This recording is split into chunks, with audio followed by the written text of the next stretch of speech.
This is VOCM Open Line. Call 709-273-5211 or 1-888-590-8626. The views and opinions of this program are not necessarily those of this station.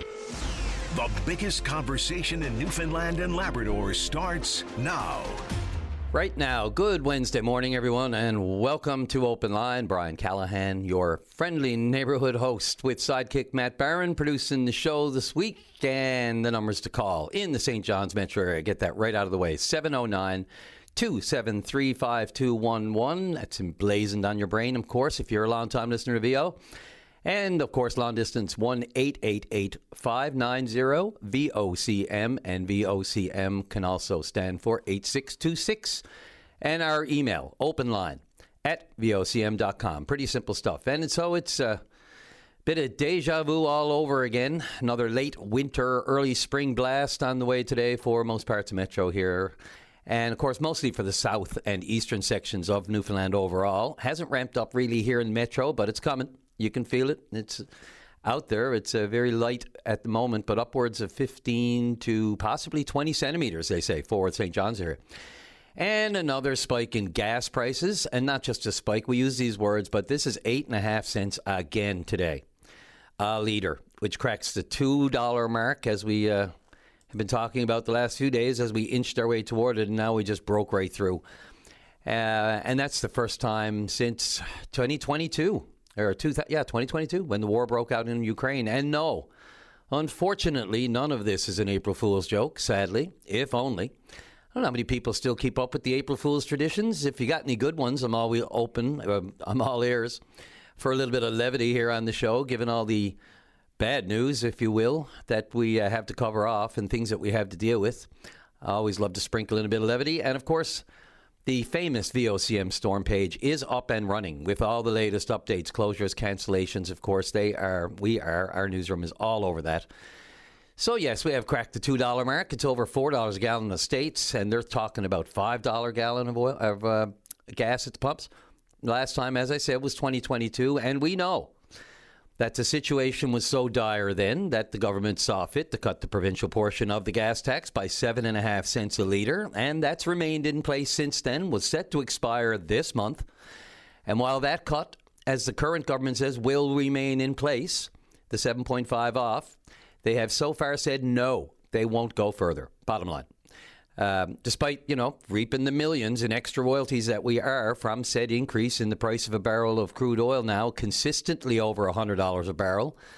It was taking little dips back every now and then. The current president of the United States might say something positive about the pending end of the war, but that's not happening anymore because the rhetoric clearly has no teeth. So $120 a barrel on average has been fluctuating around. That's almost $50 above the estimates that this province made for our own purposes, financing purposes, last year. So the coffers are raking it in. And instead of further relief, which is in our hands, our own provincial hands, we're instead passing the buck, kicking the can, whichever term you want to prefer, to the feds. Premier said yesterday, he's looking now to Ottawa, suggesting they should cut the federal tax, which is not in our hands or control. So, we can wait for that or we can do something ourselves. The province has said they're not prepared to do that right now. I don't know how bad it has to get before they do. So we, you and I, the taxpayers, we pay the price with no idea how much that will end up being because there is no end in sight to the war with Iran, clearly. If anything, the uncertainty grows by the day because every time they miss or don't live up to any of the flowery expectations, it just sets everybody back. And the government will say we already have one of the lowest tax rates in the country, this province. So what? So what, I say. That's the epitome of lip service, if you ask me, because it says that issue, that strategy is more important than the everyday reality you and I are facing right now. And I know there's a lot of people out there with the gaslight on this morning going, oh my God. So it was $60 last week, now it's $70 or $80 to fill. Anyway, lots to discuss on that front. I do so because really the price of fuel and the price of gas affects everybody. It is, I should mention, so it's gas. Let's see, gas is up by 8.5, but then again, some of the other fuels such as heating oil. I believe diesel is down by 7 cents on the island, drops 3.5 cents in Lab West. And furnace oil does cost 6 cents less. But now we have, of course, the pub saying every day they will be reviewing and adjusting. So now it just gets to the point where I don't know. It's mind-bending, to say the least. As I said, lots to discuss there. Let's talk about some sports. Newfoundland Regiment. Good news. Defeated Cape Breton Eagles. Of course, assuming you're a Regiment fan and not from Cape Breton. Beat the Eagles 4-2 last night at Centre 200 in Sydney, Nova Scotia. So they now have a 2-1 lead in the first round playoff series, ensuring a return to Mary Brown Centre one way or the other, either for this round. If games, let's see. So we have there was last night, tonight. Then they take a break tomorrow. Then they're back at it in Sydney on Friday. They play again on Friday and win both, and we move on to the next round. Simple as that. Game 6, by the way, if necessary, would be played at Mary Brown Centre on Easter Sunday. And, growing up, the name I associated with the so-called Iron Man title was always Gary Unger of the St. Louis Blues. He was the man. He came on the ice. He was the bruiser. He could weather anything. They'd talk about giving the Iron Man title. He could play the most games in a row without missing one due to injury. Which, in hockey is no easy accomplishment. Should be you might think a little bit easier in baseball or other sports, given the speed and the size of players now in hockey. It's getting harder and harder to be an Ironman. But back in the day, him and Lou Gehrig of the Yanks, of course, for me, who was later overtaken by Cal Ripken Jr. in baseball. And in the NHL now, it's Phil Kessel, I believe, but that's for the league. But for the New Jersey Devils, for that hockey franchise, it's now Bay Roberts' own Dawson Mercer. He is the Iron Man for that franchise. Played his 402nd consecutive game last night, breaking the previous record of 401 set by Travis Zajac. So Mercer hasn't missed a game since making his NHL debut in 2021. That is incredible. In this day and age of injuries, particular concussions, and as I mentioned, players are getting bigger. We haven't increased the size of the ice surface on the North American side. I've always thought it will end up being an international size just because of the size of players. But, as humans evolve. But, so worth noting, to say the least. And let's see whatever else in Canada. Let's see. Canada does now know its opponent in the first World Cup game that they will play this summer. It will be Bosnia-Herzegovina. Ranked 65th in the world, 65th. A formidable opponent, for sure, but clearly the preferred one, I would say, over the Italians, I guess, who were eliminated on penalty kicks early yesterday. Shocking, that is, really, for one of the perennial soccer powers in the world. They've missed 3 straight World Cups in a row now, this one included, and are ranked 13th in the world. Canada currently ranked 30th, by the way. Played their final warm-up friendly last night, a 0-0 draw with Tunisia at BMO Field in Toronto. They've got some work to do, though, the Canadians. I mean, look, we haven't scored a regular goal. I say regular as opposed to a penalty kick goal in 6 or 7 matches. So they've got to find some scoring. That's the first thing. They haven't clearly initially. I mean, look, they haven't scored a goal in regular play, regular time against either of the last 2 warm-ups. So I will say one thing. The defense is strong. Brilliant defensive play. I don't know if you watched the game, but the recovery and the get back into the play by Miller to really stop a sure goal was incredible. That play alone in the game was worth watching that last night. But Italy, 4-time World Cup champions, missing the dance for the 3rd year in a row. Imagine Canada not qualifying for the World Championships or Olympics once, let alone 4 times in a row. Yikes. And Jay is back in the win column, thanks in part to Mad Max Scherzer, of course.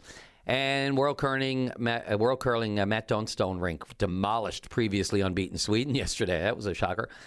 Sweden, Nicholas Edin, they went for the big one, gave up a steal of 4, and that was all she wrote.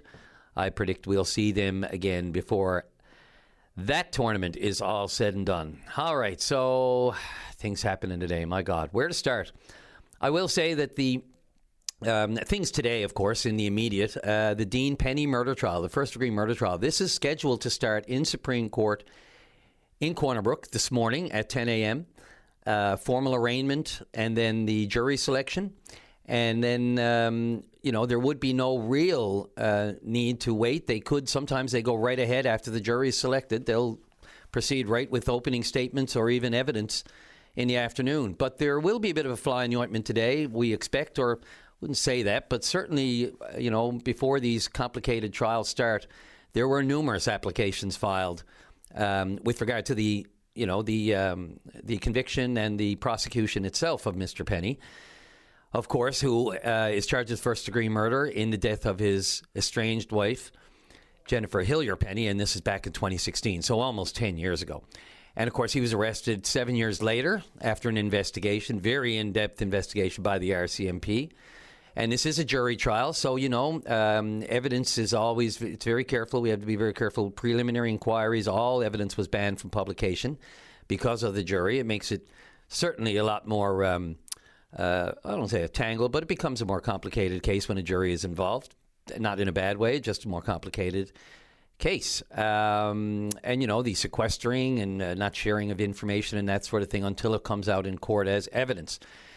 So, of course, it is scheduled to start this morning, but there will also be an application, just a little bit of inside news for you, but it's not so much inside news, and it's not a secret, really. For the past little while, I have, as a court reporter, had some trouble getting virtual access to some of the proceedings in court, specifically Supreme Court. And with a jury trial, you can appreciate that there are other complications that come with it. So until now and up to today and as this moment, media have not been granted access for virtual coverage. So we here at VOCM wouldn't be able to cover the trial virtually like I can with most cases that are in the courts.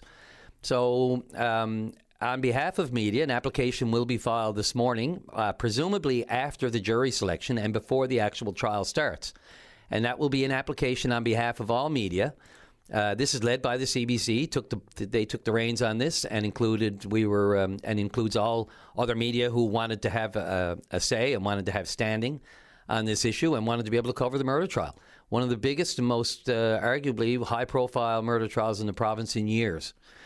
And so that application will be heard today to ensure that media have proper access. And this has been the subject of meetings ongoing for more than a decade that I've been a part of, with judges of the court and certain committees that we have with the Supreme Court for media to ensure, and because it is a staple of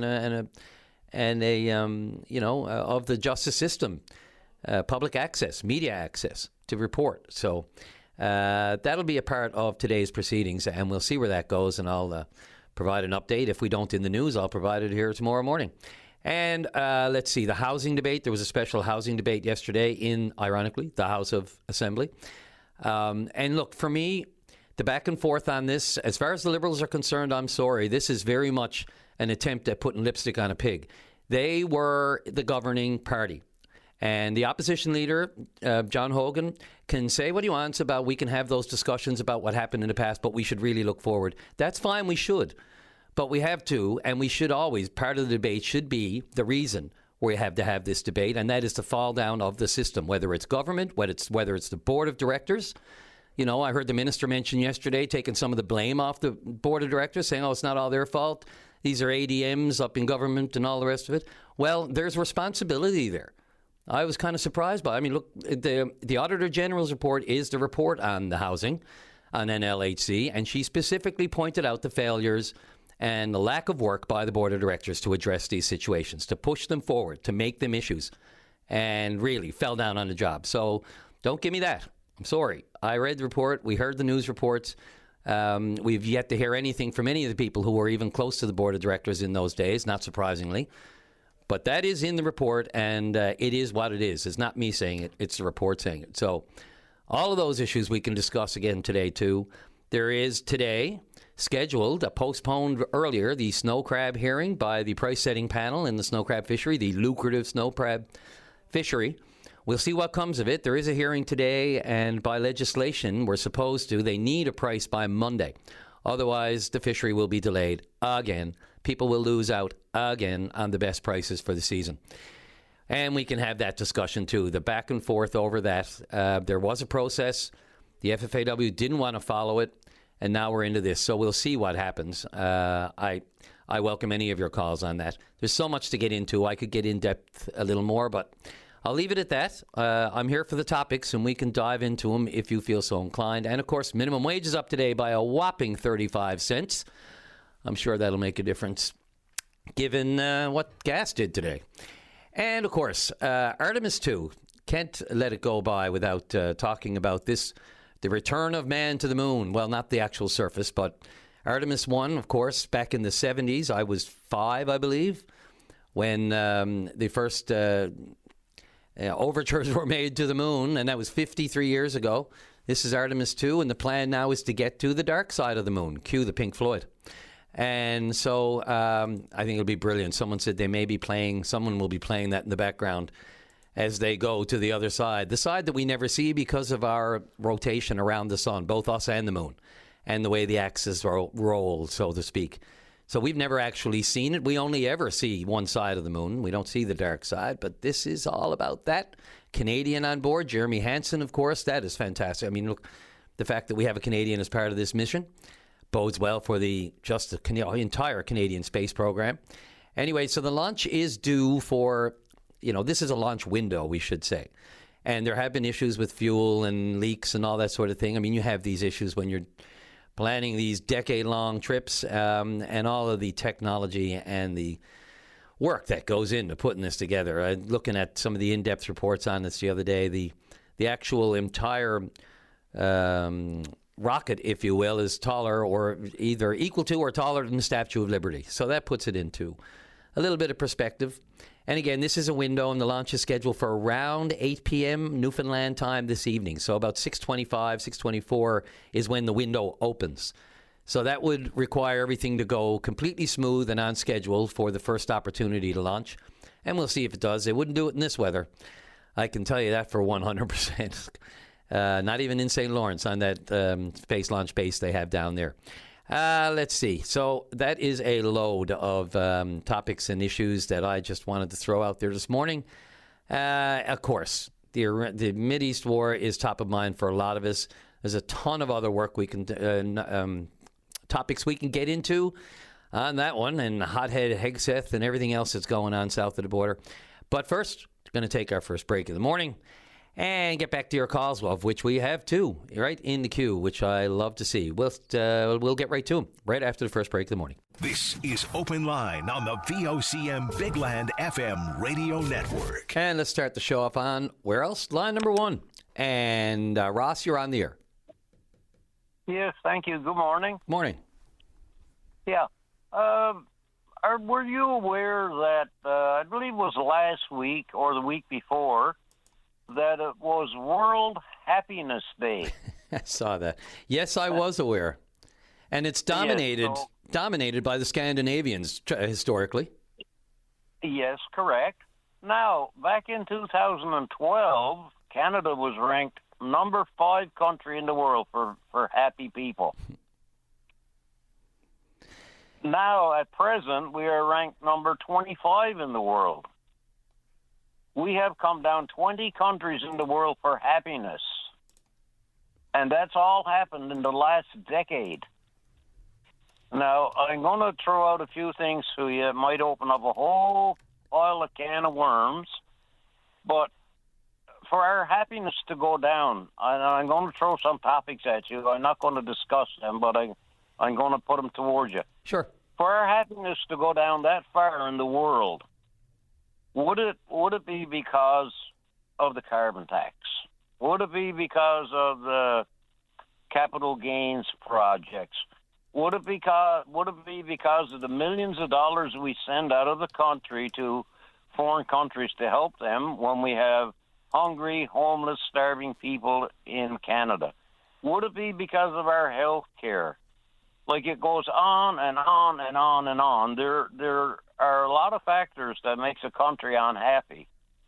And that's the things that we should be looking at. What's going wrong with us? What are we doing wrong? I agree today with the space launch. That's a wonderful thing. But none of us will ever live on the moon or anything.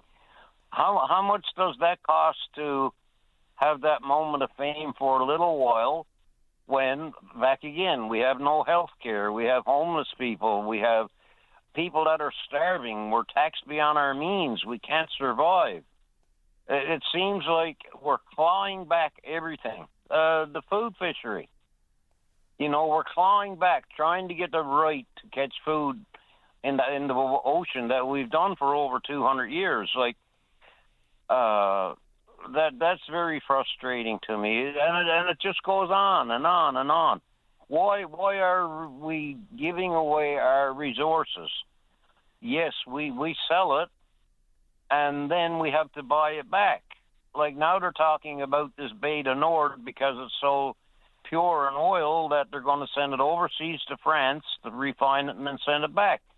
Why can't we have a percentage of our resources go in a separate fund where the money cannot be used for anything else but to give us cheaper oil, cheaper electricity? Like our power in Churchill Falls heats the eastern seaboard of the United States, but yet we pay top dollar for it here in Newfoundland. The oil is trucked away. Why can't we bring it ashore and process it here? Like we pay taxes, the government takes the money, and they dispense it as they like.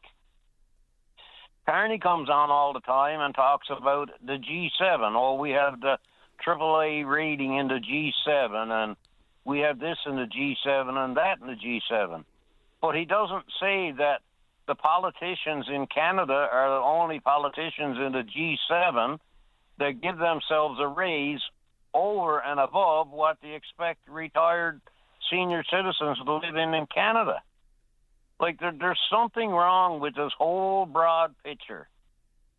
And I just like to send out all those topics to the listeners and let them pick away at it, because I could spend months talking about the different things where I have concerns about what we're not doing. We're doing something wrong somewhere. And I just like to throw that out because I can't get an answer. I've tried everything, Yeah, well, look, so there's for just right, I know it's a boatload.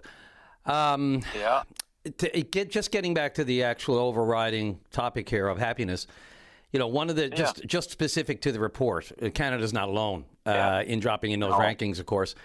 Look, I'm with you. The pressure of world events, the pressure of local events, the pressure of cuts, the pressure of cost of living, the pressure of just, for some people, a roof over their head, and the pressure on us to be able to, to try to share in the and have empathy and sympathy while we're all going through our own struggles, financially or otherwise, God forbid, whether it's a health crisis or anything like that. It does feel like a heavy pile on. I will be the first to say, Ross. The trick, one of the key, though, one of the key parts of that study into the happiness, and I have to make this point because it clearly, I don't think that, of all the reasons they gave for the drop in the rankings of being less happy, this one I don't think is disputable, and that is social media. Whether it's Canada, the United States, New Zealand, Australia, all of these other countries showed the exact same sort of thing, these drops, but they also correlated with the 25-year-old, roughly, in those, the middle-aged teenage girls specifically in English-speaking countries where it's not just happiness that's gone, it's despair in some cases, and suicide rates and all those sorts of things, because while we're adults for the most part dealing with these things and we can see context and perspective and light possibly at the end of the tunnel, for a lot of teens, they're disillusioned completely because the adults of the world are disillusioned themselves, and they look to us for, the guidance and the positivity. And look, things could be worse, and we have to, get out of bed, and we got to pursue what we want to do in life despite all of this stuff, and despite all the social media and barrage of bad news that's coming at us. Yes, I agree with you 100%. And one point, an example is the media that displays, like shootings in schools or bombings and all of this. All that goes into their head, and it opens up a whole can of worms where they want to do the same. They want to be like that person. I think there's too much national media going to the younger people that don't understand. You have a shooting in a school, and then all of a sudden you get a shooting in 5 or 6 schools. You know, you have a bombing in such a place, and then all of a sudden you get bombings elsewhere. You know, that doesn't make sense. Today, another thing, like today is the last day for the buyback for the guns. This program is absolutely not doing a thing about stopping crime. It's penalizing law-abiding citizens. You know, like there's a lot of discrimination being brought forward by the federal government, even though they don't realize. But they're discriminating a lot of different people. There's different rules and different regulations for different ethnic cultures in this country. You know, we're not all treated alike. And I challenge any politician or the Prime Minister himself to prove me wrong on that. There are different laws for different people. And it's time in this day and age that Canada comes together as one country. You know, but the way the federal government is doing a lot of their things, they're actually separating the people. And I don't want to get into the things I'd like to say about that, but another time, you know, if you want to call me after hours when we're not on the air, I could explain a lot of this frustration I have about things that are going on which are not right, and they're not being addressed properly. Well, we could do that, but the only problem with that is, Ross, then it's only you and me, and the point of this show is to hear your opinion. So, and plus, my time once I leave this studio is all accounted for. You have no idea. I don't blame you. Yeah, I know. You have your own personal time, too. Well, not personal time, even. I mean, the day this show, what you hear on the show is 30% of what the job entails, I would estimate. Because once I leave here, the work that I have to do to make sure I'm up on top of the topics that you want to talk about. And the former host did an amazing job of that because he, you know, credit to him, he had... You know, the 24/7 to be able to dig into it, read the reports. Like you mentioned, the inequality for people in Canada. Look no further than the Indigenous report on incarceration that came out this week.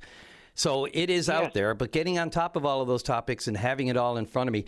Ross, look, only because of the time, I'm a bit past the break. I'll give you a second there to wrap it up. Yeah, okay. Well, I appreciate that. Thank you for your time today. Like I say, I have so much to talk about. We don't have enough time to do it, but there's a lot of issues that need to be addressed, and they would fix the problems, you know, but simple fixes, but they got to start thinking outside the box. Absolutely, 1,000%. It's an old phrase, but it's apropos today as it was yesterday, as it will be tomorrow. Thanks for the call, Ross. Exactly. Really appreciate it. And look, the line is open anytime. Okay, thanks very much. You have a wonderful day. You too. Thanks a lot. Keep the positivity. Okay. Oh, gee whiz, you got to. You got that right. What choice do we have? Take care. Okay, bye for now. All right, bye. All right, good call, Ross. Let's take that first break, Matt, of the morning, and we'll come back with Bill. Going to talk about the oil right after the break. This is Open Line on the VOCM Big Land FM radio network. And welcome back to the show. Just before we go to the next caller, just speak with Ross earlier, thinking about all the things on the go. And I mean, April 1st, March 31st, it's the end of fiscal for a lot of entities and governments and other decisions, deadlines, such as the gun buyback deadline, which Ross referenced, of course. That's the deadline to submit a declaration to participate in the federal gun buyback program. The deadline actually was yesterday, and that's, of course, for assault-style firearms. It's a compensation program, and to receive compensation for prohibited firearms, you had to register through an official online portal, and on and on and on it goes. Anyway, the deadline was yesterday for that, and of course, the deadline is today as well. But it's been widely expected and admitted that they would miss deadlines for the carbon pricing agreement and the trilateral deal on the carbon capture project, linked, of course, to this pipeline that Alberta wants to build to the West Coast. And it's on the major projects list. But again, these two deadlines, which Prime Minister Carney and the Premier of Alberta, Smith, have said, Yeah, they'll miss those deadlines, but they don't seem to be too upset about it or panicked about it. This is the way that goes, they say, but they are facing that project. The pathways, of course, getting that pipeline built is all dependent on the pathways, the carbon capture. We remember a few years ago that a similar type of endeavor was announced here in the province with Premier Fury about carbon capture projects off our coast, but that seems to have stalled in the headlights, and I haven't heard anything about it since the initial announcement. But that's the environmentally offset, if you will, that's been proposed, as an alternative way to continue with the fossil fuel development and try to have the trade-off of actually capturing the carbon, burying it in the ground, have it solidify, and it's out of sight, out of mind. Let's go right to line number 2. And Bill, you're on the air. Yes, can't let April 1st go by without mentioning Joey Smallwood. Yes, or even yesterday. Yeah. So Joey was a radio man, right? The barrel man. He was. I was part of his thing before, which leads me to think. I remember I wanted to talk about oil, but I just want to cover a few points first. Yeah, go for it. And I heard Tony the Tory on. They call him Tony the Tory, but he was on Friday, and that kind of ties in with Joe Smallwood and the National Convention. It was said that during the National Convention that Joey positioned himself in that hall, in that debating chamber, close to the microphone, so he could be heard well. And so that kind of leads me to when I was listening to your conversation with Tony, that I could hardly hear Tony, and I don't know what happened there. But so I just wanted to bring up, and then you had the conversation with the mayor of Placentia last week, and he was talking about the Argentia port and those things, and he mentioned that he kind of alluded to the fact that Canada, in some people's minds, in Ottawa, stops at Halifax, and that they seem to be getting more of the share of things than Newfoundland, and I think you said those comments were pejorative. Right? Well, okay. So the thing about that, Bill, is trying to regurgitate exactly the context, the tone, the actual wording. That all gets lost in translation. I don't mind your reference in previous calls, but trying to regurgitate what I might have said 4 days ago or last week is not going to work. So you're just telling me now what I heard. Now you're trying to tell me what I heard. Now I heard it. Look, I know your MO. I know. Bill, you go right ahead, buddy. There's a reason why. Okay, go ahead. No, you did this to me before. You're trying to tell me. You're trying to tell me what I think or what I heard. Oh, my God. And you used the word pejorative to the sure duly elected mayor. I used it a few times last week. Do you remember the other times I used it too? Yeah, you associated. Do you remember the other times I used it? Oh, okay. Can you let me speak? Sure, I'm just asking you a question, bud. No, but let me speak. Go ahead. You associated it with the duly elected mayor of Placentia, and you called those comments pejorative. Now, those comments that he said about Canada ending at Halifax, that's a reality, okay? I think he was probably alluding to a fact that maybe there should be some naval presence in Argentia. We are the forward. We are closer to the mid-Atlantic, and we're overrepresented in the military. Newfoundlanders are, but we get a very small portion of the defense budget. Now, that's not pejorative. That's just real. They are the facts. A lot of the regional offices of the government, of the federal government, are in Halifax, and so I'll just finish on those. I'll finish that point now, and I'll move on what I wanted to talk about. Okay, I just would, if you may, I would just like to say I don't disagree with anything you just said there, and if you heard something different, that's on you, not on me. No, you used the word pejorative. Move on, Bill. Move on. I okay. said what I said. Move on to your next topic. Yeah, you said okay. The next topic, and that man that was on before me, he broached it. He broached that topic about our oil. Okay. Now the Beta Nords was announced, and everyone is. They're getting, the big cherry they're putting out there is that we might get a floating dock, and so and everybody wants, we want all the jobs that are associated with getting the project ready, but this is about getting the project ready. I was looking up the government website about our oil production. We produce about 200,000 barrels a day, oil, and it's all shipped off to other refineries. Now, in 2007, the Come By Chance oil refinery was up over 100,000 barrels a day of production. Okay, and when the Come By Chance oil refinery was built back in the 70s, I don't know, 70s or something like that, it was 72. Yep. It was predicted that facility will produce 100,000 barrels a day and employ 1,000 people. That's 1,000 people every single day. Now, so I think this is what the point the last man was making about our resources, and what we're doing now, we're just extracting that oil, and it gets moved up to the transshipment facility. I think it's a Whitson Head or someplace, or maybe it gets taken right from tanker to other refineries somewhere else in the world. Okay, and that's a potential 1,000 jobs every day, right? As long as it's producing oil, but it's all being shipped off. And I heard we call it a product, but it's just a raw resource, okay? And so, yes, I agree with during the startup and getting all this project ready for, to pump the oil out of the ground kind of thing, that we should get maximum jobs, yes, and we got a pile of jobs on all these big projects, especially Churchill Falls. And we got them, in Muskrat Falls there was a lot of jobs, and we're paying for it now.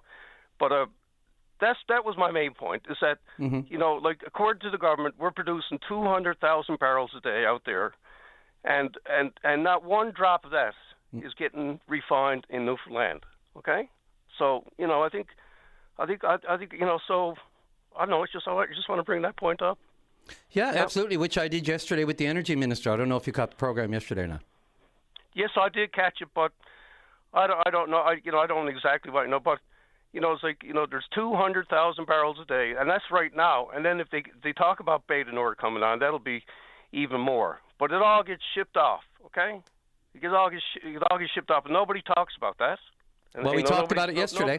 Yeah, okay. I asked him exactly where it was going, where it was being refined, how much is going to be here, how much is not going to be here, why we can't, and on and on and on.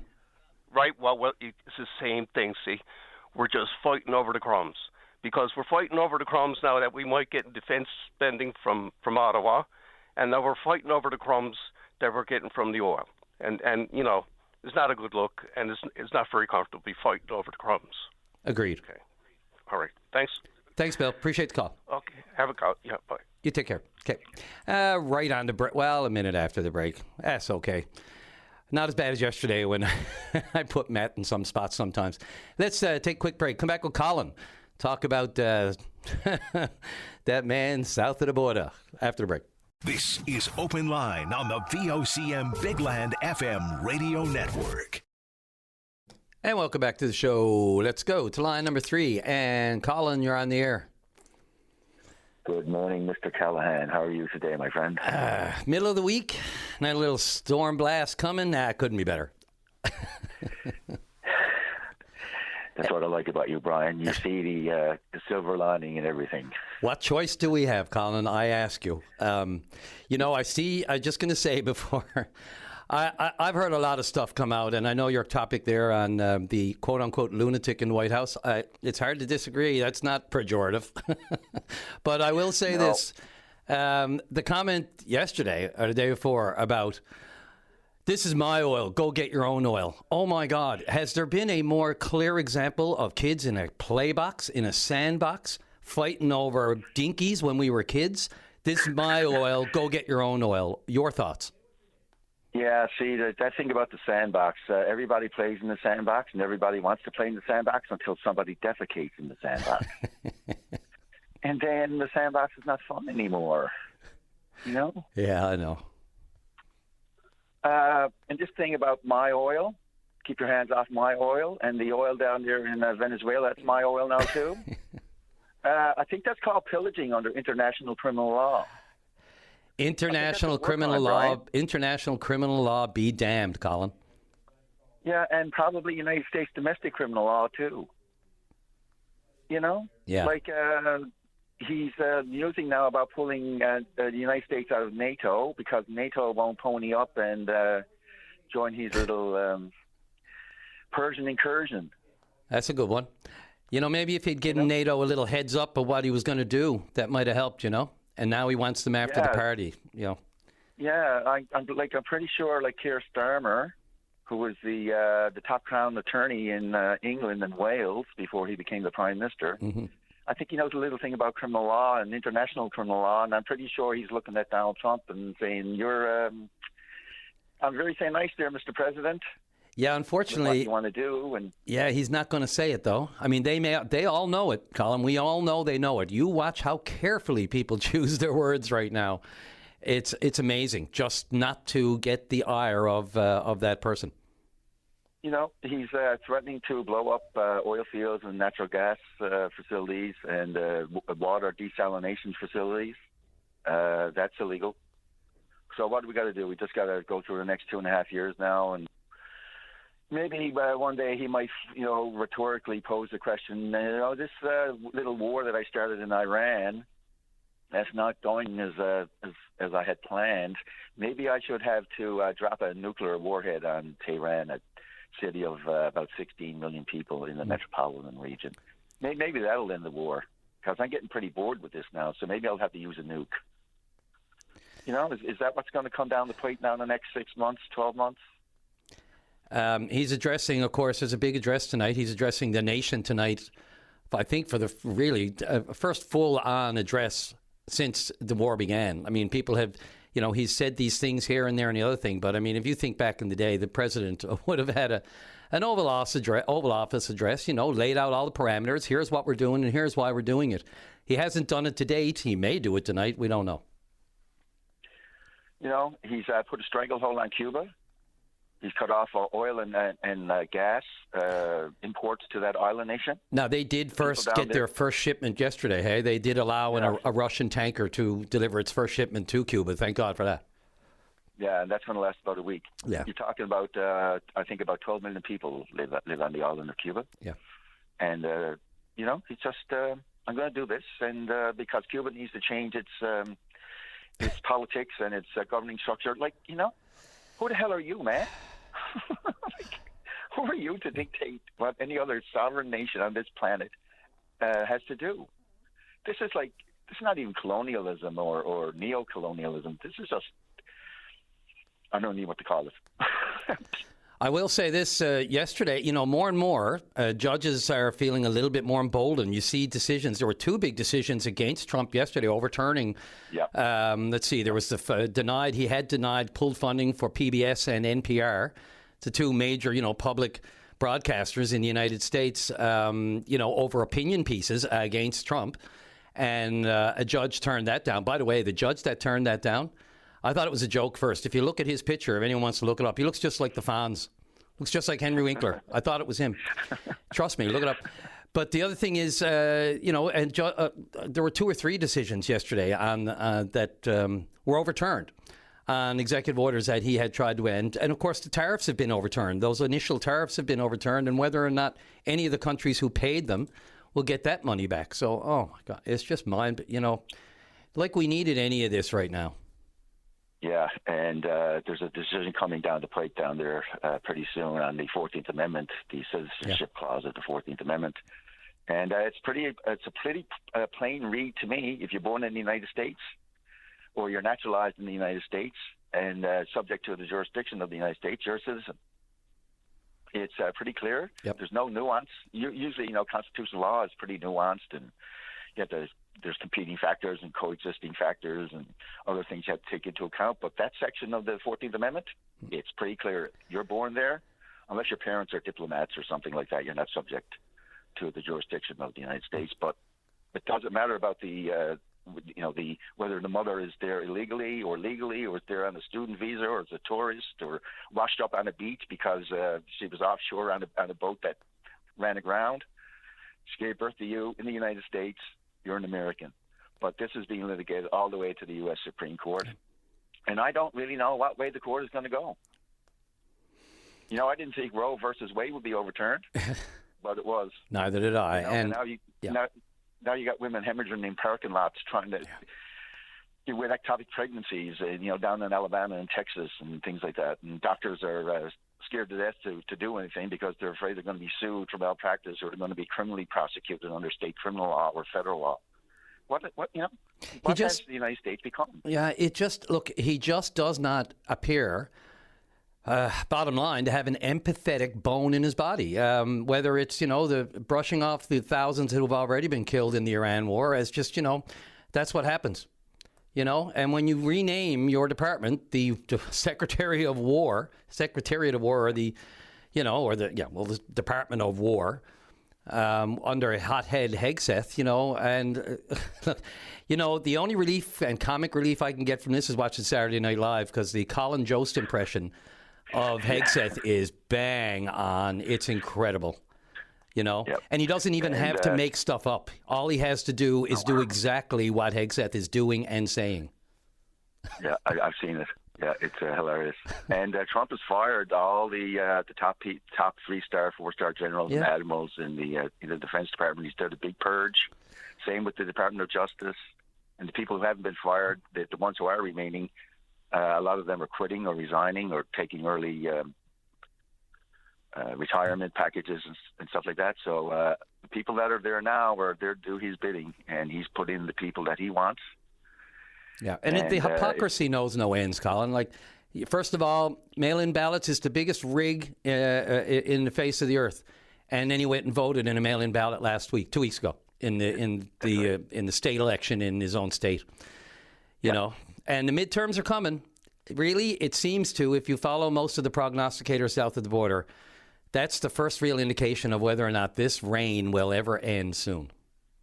Hopefully the Democrats will take back the House and maybe even the Senate and get back, to being the chair of these committees and subpoena witnesses and all the powers that come with being the majority party in the Congress. It's not even the party now, right? It's the guy. It's the one individual. Yeah. So that's right. Colin, always appreciate it, man. I hope I didn't talk too much. You're welcome anytime. Great chat. We didn't even talk justice today or any of the court stuff that's going on. So another time, I hope. Yes, sir. Always good to speak to you, Brian. You too, Colin. Best to the family. Yeah, thank you. Thanks, man. You too. Okay, bye. Bye. Thanks. All right, great call. Let's take that news break at the top of the hour at 10 o'clock. Let's get a little update on the weather and the weather, of course, which is, I can see slowly but surely, I'm losing my visibility through the window over here. And then right after the break, Daryl's on to talk about the pub. Can't wait. Right after the break. This is Open Line on the VOCM Big Land FM radio network. Thank you very much, Sarah Strickland. Light snow now, but she's going to get heavier by all accounts. Let's go right to line number 2. And Daryl, you're on the air. Oh, hi, Brian. How you doing today? All right, Baya, for a midweek. Yourself? I can't complain. No one listens. No, I shouldn't say that. You're the only one that listens. I'm sure there's enough people. I can guarantee you a lot of people are listening, Daryl, and a lot of people care. Oh, yeah, there you go. And it's all good, I must say. Brian, what I want to talk about today is the Public Utilities Board. And I'll backtrack in time. It was established originally by Roger Grimes when he was premier, 20-odd years ago, whatever the case may be. And to me, they're not serving no purpose because all they're good at is increasing rates or gas prices or wherever the case may be. And sometimes you might hear of a drop in gas, and they try to manipulate people because they say, okay, the gas has dropped today, but it's not dropped, it's still up. You know what I'm saying? Mm-hmm. Like, since the war started in Iran, I know our gas might have went up, 50 cents a liter, maybe more. I'm not totally sure the total figure. So when they said, okay, it's dropped today, it's still up. And so that's all they're good at doing. In my opinion, that the Public Utilities Board should be dismantled or squashed, because you look at, if you never had a Public Utilities Board, you look at like the gas stations, like all the different entities we got here in the province across Canada, then they could have price wars. Like if one wanted to drop it lower than the other one, they could do it and be good for the people. But now when you're regulated, they're pretty well on par and the same price. So I think in that essence, they're not serving us no justice, but you could have more competition without the Public Utilities Board, because then the whole company's got the options wherever they want to do. Plus, when they're upping the price at the Public Utilities Board, when they're upping the prices, they're basing, on world markets, this is happening there, it's gone up. 10 cents or whatever the case may be, and they'll go up and down more or less like the weather. But then is based, how about the inventory that we already got in stock? I mean, maybe we still got inventory in stock from before that war happened. I don't know. But yet they're up in prices based on world markets when probably on no inventory. So it's totally wrong how they're doing things. And they won't even do an interview with anybody on top of that. So in my opinion, I think the Tony Wakin government should take a good hard look at this, and because it's not serving the people and they're not doing no justice at all. I think gas is over $2 a liter now, and I tell you how it's been like domino effects. I went to the grocery store there. I think it was yesterday. I looked at a small prime rib roast, enough for two people, and time to cook it. That sure was up by 50%, $73.60. So I mean, this is ludicrous. So this is what they're doing. They're approving all these hikes, and as going to be a real bad drain on the economy. And I don't know where the economy is going to have to. We're going to retract or whatever the case may be. So it's something totally wrong with this whole picture, and the government is going to have to take a look at this, and they're going to have to take a yes or no. This is what got to be done for the people of the province of Newfoundland and Labrador. It's going to get to the point, Darrell, if it continues on this trajectory, and the if is everything in this conversation. I say if it continues on, because even if it stopped, as we all know, today, right now, right, we'd still be paying for this 6 months to a year down the road, maybe even longer, because even though our Public Utilities Board people will not come on and just give us a layman's term of how they're doing their calculations these days, those same sort of officials and people with their fingers on the pulse and on the buttons do in other jurisdictions do it. You see the expert all the time in other areas and other jurisdictions. I'm sorry, they do. Just to say it. I mean, look, we know that they established the maximum price using, the weekly benchmark, right? And that's based on a 5-day average. So that's how they do it. Now they're doing it every day because of the volatility. We understand that part. But how are they calculating it? That's all, just even the pitfalls and the difficulties with doing it would be worth a conversation with the Public Utilities Board. How challenging is it? What did you make the decision specifically to change to a 5-day? You can say it's because of volatility. We all know that. But, what are their predictions, or where do they see this going? Because they're supposed to have their pulse on the price and where it's going and setting it. So beyond just setting it, they have to be somewhat prognosticators as well, to know where it's going. And then there's a lag time. And you know what? Maybe that's what we need to do. Start throwing out things that may or may not be the most accurate, just to get them to come on and correct us, and then we can get into the conversation.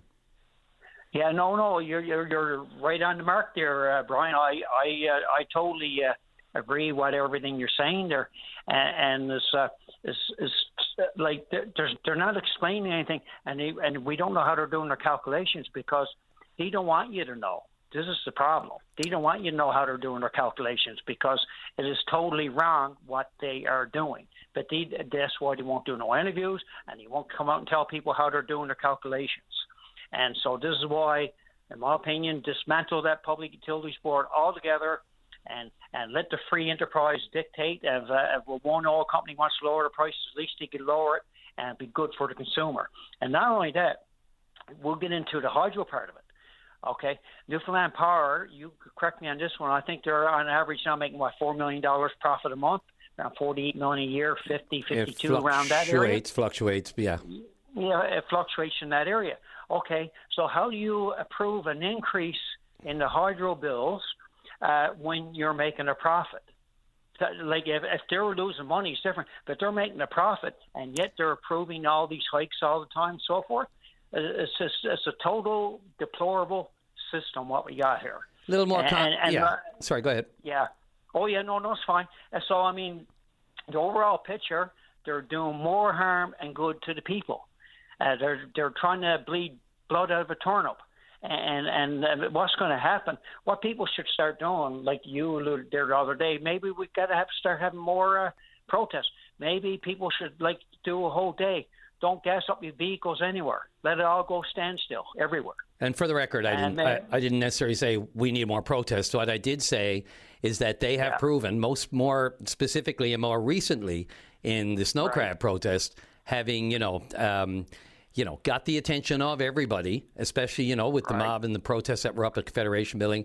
And so earlier and on the weekend, it was sort of another potential protest on Monday was headed off in this dispute. So I was just saying that clearly that has, that does apply pressure to government. Not saying everybody has to run the Confederation Building every time, but it does work. Okay, great. I'm glad you corrected me on that one, Brian. So so there you go. Right. So then maybe we're going to have to start looking at options like this. And you can't keep going, and this could go on for, like you said, another 6 months to a year. It all depends when everything clues up over in the Middle East. It's totally disgraceful and shocking what's happening. Innocent people being, killed, whatever. I know the list goes on. But I'd like for Tony Wakeham to come on your show or Lloyd Parrott and talk about this Public Utilities Board and what are they going to do. And not only that, I stand to be correct on this one. The governments, we're over $110 a barrel now. I'm not sure. It fluctuates daily. But say over 100, I think the break-even point for the government is, I'm not sure, is about, $70 a barrel? 73, yeah. And over 73, right? So over that now they're making profits, again, off the back of the people. So those profits they're making, if they want to help the people of Newfoundland, Labrador, take that money and put it back to the people to offset everything, so that way people can afford their amenities and everything in general. And of course, there's a big difference between profits and revenue. So I wouldn't necessarily say they're reaping in profit. They are taking in the revenue. What it's going towards and whether or not it's going into a fund, I mean, God forbid, a future fund. But we know that they're taking it in. I mentioned this to the Minister Parrott yesterday. I asked him how much the province has reaped since this all blew up about a month and a half ago, and he said he didn't have the number, which to me, if the energy minister doesn't know, I was kind of surprised by that. He just doesn't have an idea of how much money the province has brought in. It's all the answers to your question. It is money. And I would be highly surprised and shocked to know that the province, basically the people who have their hands on the purse, don't know how much we're making a day, let alone a week or any than that. Bringing it up over and above, as you said, the $73 benchmark. Well, that's pretty scary. The Minister of Energy don't know. Like, really, you're that's your job. You are supposed to know. So obviously they're not doing their homework, or they just don't want people to know, because then people are going to want the benefits to come back to them to subsidize the cost of everything. You are right. It's more of a revenue than a profit, because we're in debt billions and millions of dollars. Like what we take in is just going to service whatever let alone the $1 billion debt, but But and you're right. But what I'm saying is, okay, we'll take that revenue from the oil, what you're making over the $73 a barrel, and take that revenue and put it back into future fund, or just take it and put it back to the people and in credit-wise, give people credit, so that way they can offset if they're, for gas, food, the list goes on. It's very simplistic. So I like for them to get on your show and come here, and I challenge them, Lloyd Parrott and Tony Wakeham, come on and talk about this, and let's do the right thing. Let's do it. Now, don't political mongering or nothing like that. Don't tell people what they want to hear. Tell people what you got to do to help the people to survive. Yeah, and in fairness to Minister Parrott yesterday when he was on the show, the question was, do you know the number offhand, how much we've taken in over and above the benchmark 73, now that it's almost $50 more a barrel? He just said he didn't have the number off the top of his head, which again suggests that he doesn't have a number, doesn't know. Because otherwise you could give me a ballpark, and I didn't push it, but just for clarity, he said he didn't have the number off the top of his head. I can't imagine that number isn't floating around his office or Confederation Building or the Cabinet Room or the Caucus Room or whatever. But that's just, maybe not. As you said, I think the Energy Minister should have that number off the top of his head. Just my opinion. Well past break, Darrell. Got a final comment there? Right. No. Like I said, let's do the right thing for the people, because everything's going up and up and up. Inflation's going to go up. Everything's going up and up. So the government got the power to do things for the better. So I'll sum it up is that, like, so hopefully the Ganya show, let's do things right. Don't like you might say, okay, we'll give a little bit tax break here and there. I mean, do the right thing and take those revenues and put it back to the people. Like, you got companies like Qatar and those places. They rely on revenue from their natural gas or LG and whatever, and they got no taxes at all. So we got to start looking at things for the better in a different way, because, I mean, we got all the resources, and it don't make no total sense why we're in the situation we are. We should have enough revenue coming in with our resources and nobody shouldn't be having to pay any taxes if it was done right. Thanks for your time, Brian. Appreciate it, Darrell. Always. Take care and don't be a stranger. Thank you. All right. Thank you, and all the best to you and staff at VOCM and your listening audience, and have a great finish to your day. Love it. Always appreciate it. Thanks, Darrell. All right. Thanks again. Thanks. Bye. Bye. Bye. All right. Let's get off to the break. One thing I did really wish so many things after I get off the show, it kills me if I forgot to ask something or something was on my mind and it just slipped to mind at the moment. I did want to ask the minister yesterday about the 5-cent markup on the cost of gas that was being applied to offset the increased cost of wholesalers bringing in refined product into the province.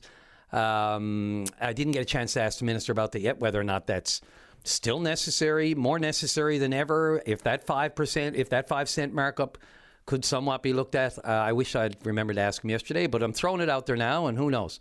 If anyone's listening from the office, that could be a point of discussion later today. Let's take the break. Break back with Connie on the food fishery after the break. This is Open Line on the VOCM Big Land FM radio network. And welcome back to Open Line. Let's go to line number 1, and Connie, you're on the air. Good morning, Brian. Good morning.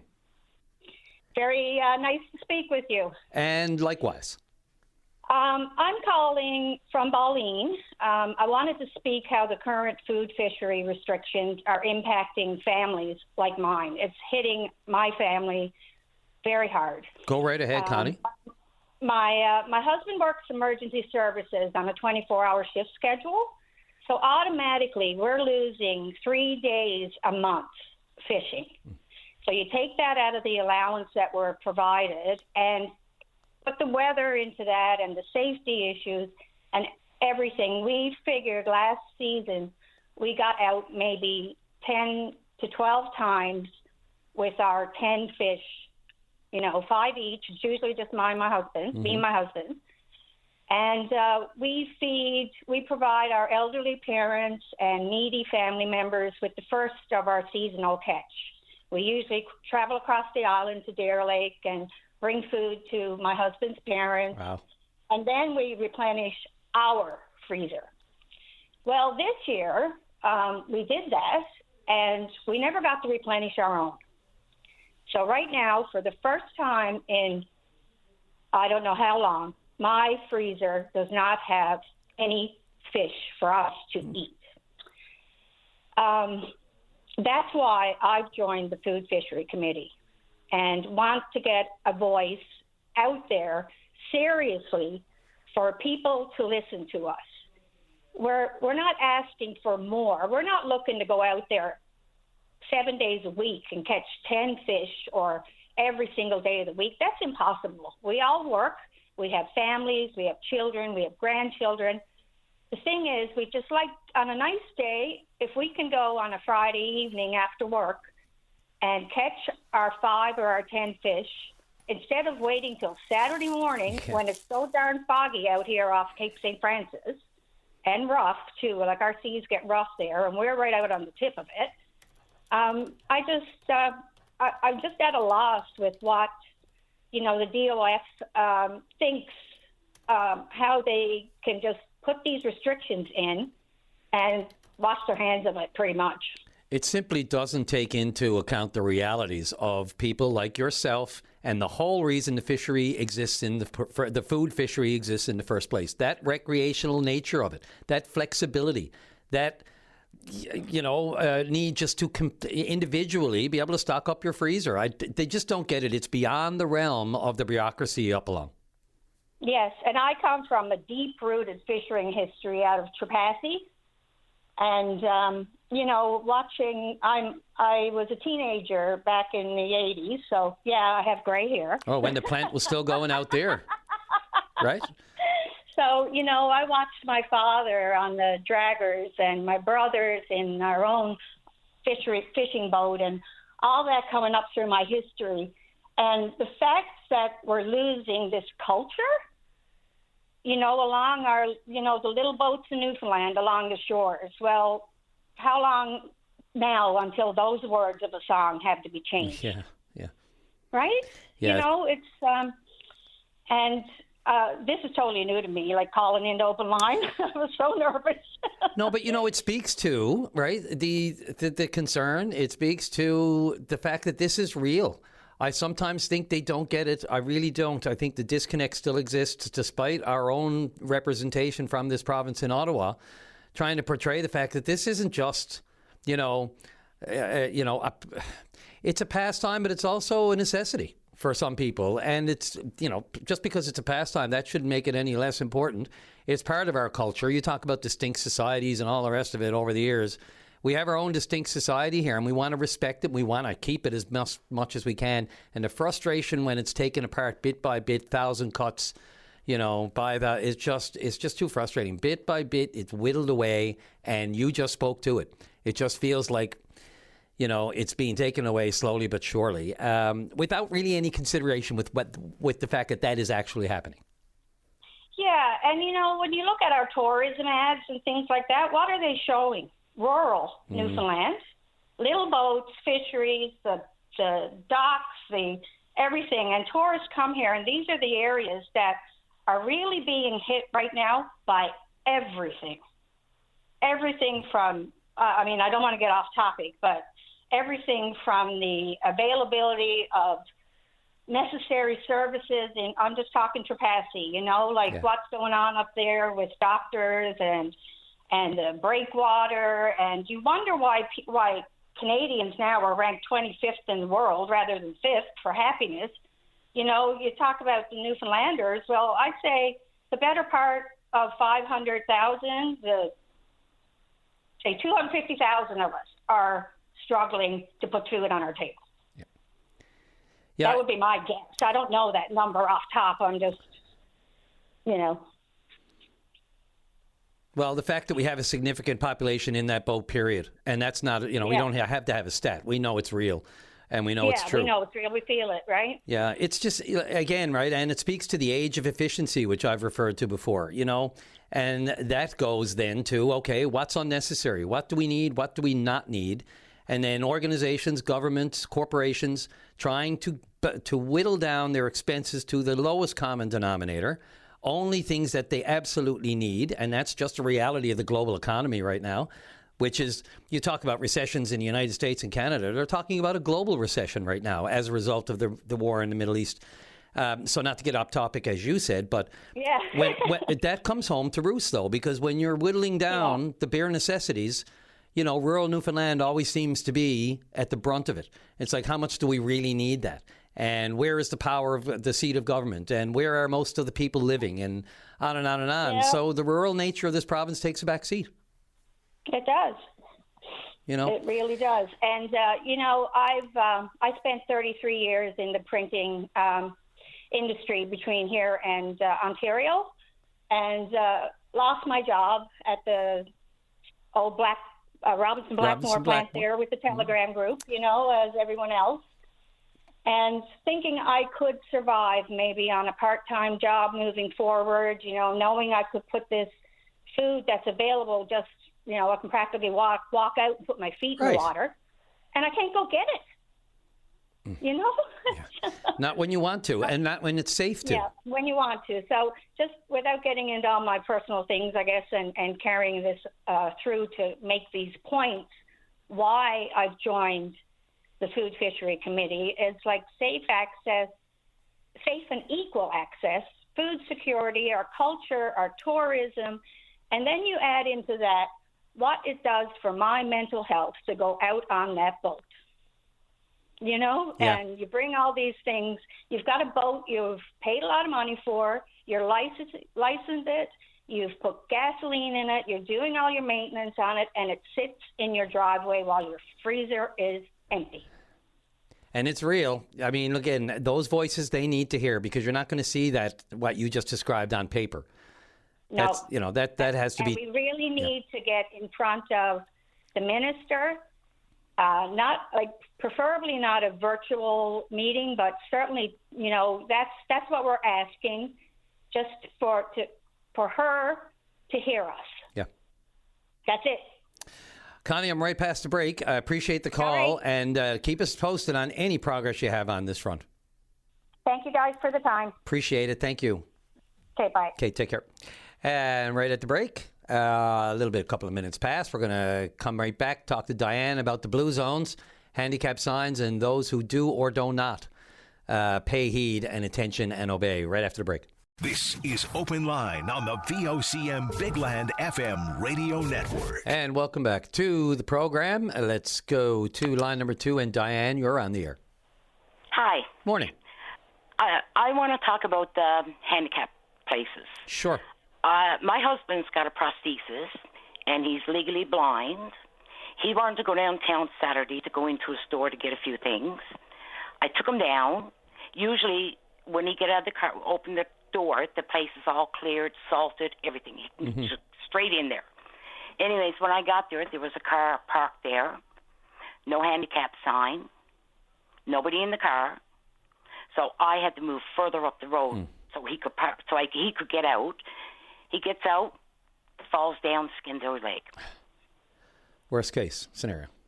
Yeah, and then this missus comes running across the road, jumps in the car with her bags. So I guess she was shopping. Did you have any back and forth with her?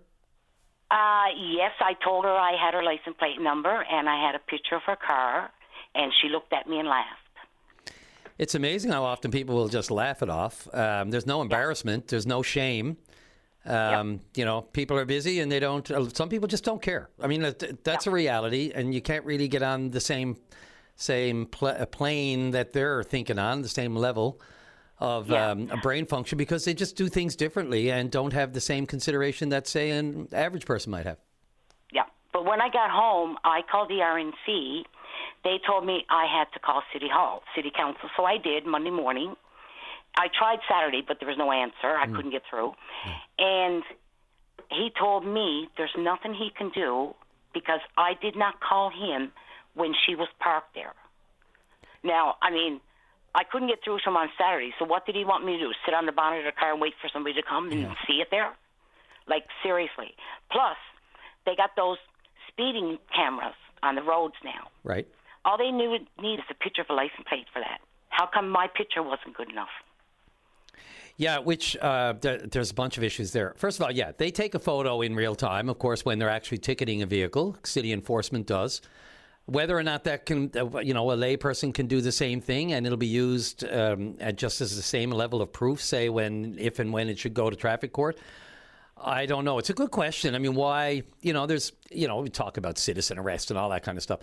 Some of the things we can be proactive about and assist, like the RNC will say to call and we'll get there quick, never just brush it off as something that just happened and there's no way of doing anything after the fact, because they can always follow up.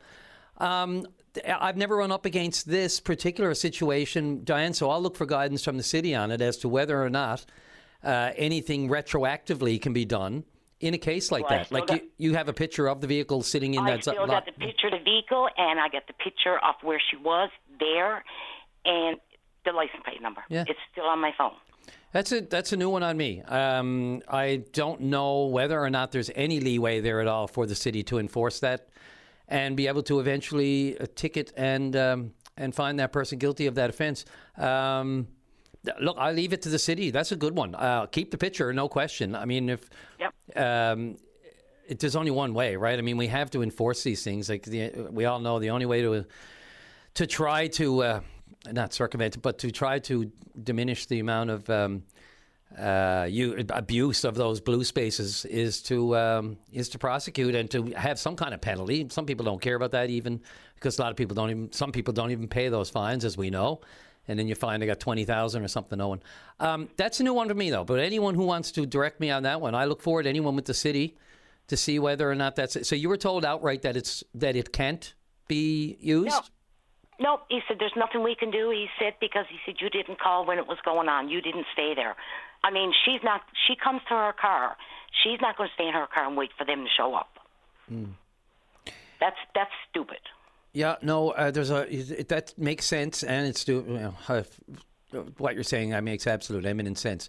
It would seem like nothing would change. Off the top of my head, I don't see why that would be a problem. But like I said, I'll leave it for city enforcement. Anyone who'd like to, with the city of St. John's, if they're listening to this, and if I don't hear from them on the show, because this is all fluid in real time, and people are doing stuff, not necessarily be able to drop something in administration and call the show. But I will follow up with an email to the city after this show, absolutely. And if I get time during the show, I will, just to see why that isn't doable and if there's any accommodation for that after the fact. Especially in this situation where there was an actual, fallout, literally, from it, where he fell. And how's he doing now? He's doing good. He's a veteran. Well, so he take a knock, I guess some people might say, but because that is our soldiers. But this is different. This is very different, and just the respect and care for our veterans, especially anyone there's who's no respect for him out walking or anything I mean, what's the sense of having the handicap sign? Yeah, well, as long as you don't get caught, you can use it. And that's it for people, right? Oh, it'll only be a second. Is a blue zone there? I got to run in and do what I got to do. And, you just got to think about that and how you'll feel in case somebody does need to use it, Yeah. But it's just, oh, God, if we could just all follow those simple rules, it'd be so much better. It's just, everybody shakes their head. You never know what's going on in another person's brain. Diane, look, I will follow up on that and see if I can get a direct answer as to whether or not there's a way that can still be prosecuted, or if not, why not? Okay. Okay, thanks for the call. Yep. Thank you. And anyone else with similar, and I know those are out there. I got a couple of other calls, actually, that I'm calling back now, and people who have mentioned the same issue. So we'll see what other people have to say, which I imagine I know what they're going to say. Thanks again, Diane. Well, you know what I'm going to do next time? What? I am going to sit on the bonnet of the car and just wait for somebody to show up. Yeah, well, they better be watching, then good. Maybe that'll stop some people, make some people think twice. Yep. Talk to you later. The only problem is you want to watch confronting anybody like that. We just don't know what people are like or up against, Yeah, So well, engaging. no harm in trying, hey. They tried to park there, so what's the difference? I know, just engaging these days just makes the whole thing worse, and you feel awful afterwards, You really do. But anyway. Okay, thank you. And hopefully they feel awful too. Thanks again, Diane. Okay, thanks. Okay, Bye. take care. Bye. Anyone else, certainly on the blue zones, God. That's a show. All right on the break. Let's take it. Lines have loosened up a bit, which is the last few days it's been just on fire. But this happens. Maybe it's because of the height of the snow. Who knows? Anyway, we're looking for your phone calls on Open Line here this morning. 1-709-273-5211. 1-888-590-8626. That's VOCM. We'll be right back.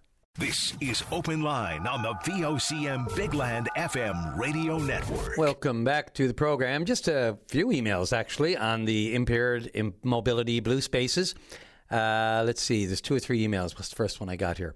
Somebody advises that in order to issue a ticket, the officer needs to be there, take pictures, put the ticket on the vehicle, hand it to the driver, or at least leave it on the vehicle, I guess. And this emailer says 99% sure that city enforcement do not have the ability to search up a person's address based on a plate. They cannot issue a ticket to someone if they have no idea where the individual lives. If the city had that ability, I feel like they could issue a ticket and mail it to the individual. If the vehicle is gone, then they have no way of locating, yada, yada, yada. Well, anyway, appreciate the kind words about the show. I guess in this case, the question is, she would have the information, and I guess it's just validating the photo, I guess, and where that comes from. And let's see.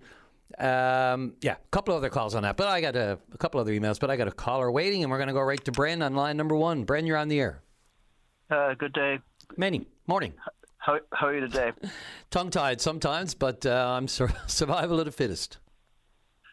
Well, happy birthday to you, with your mother, okay? Yeah. Oh, thanks a lot. That was yesterday, yeah. We always had a confusion over whether it's the 30th or 31st. This year I chose the 31st. So thanks for that. Belated. Mom will appreciate it. But today now, more or less, April Fool's Day years ago, people used to plan for them when they get back years ago. Yeah. April Fool's Day is a big thing, more or less, for back then, right? It's something like that, right? But, I remember, just briefly on that, when we were in grade 9 at St. Bon's, we pulled an April Fool's joke on our teacher at the time in grade 9.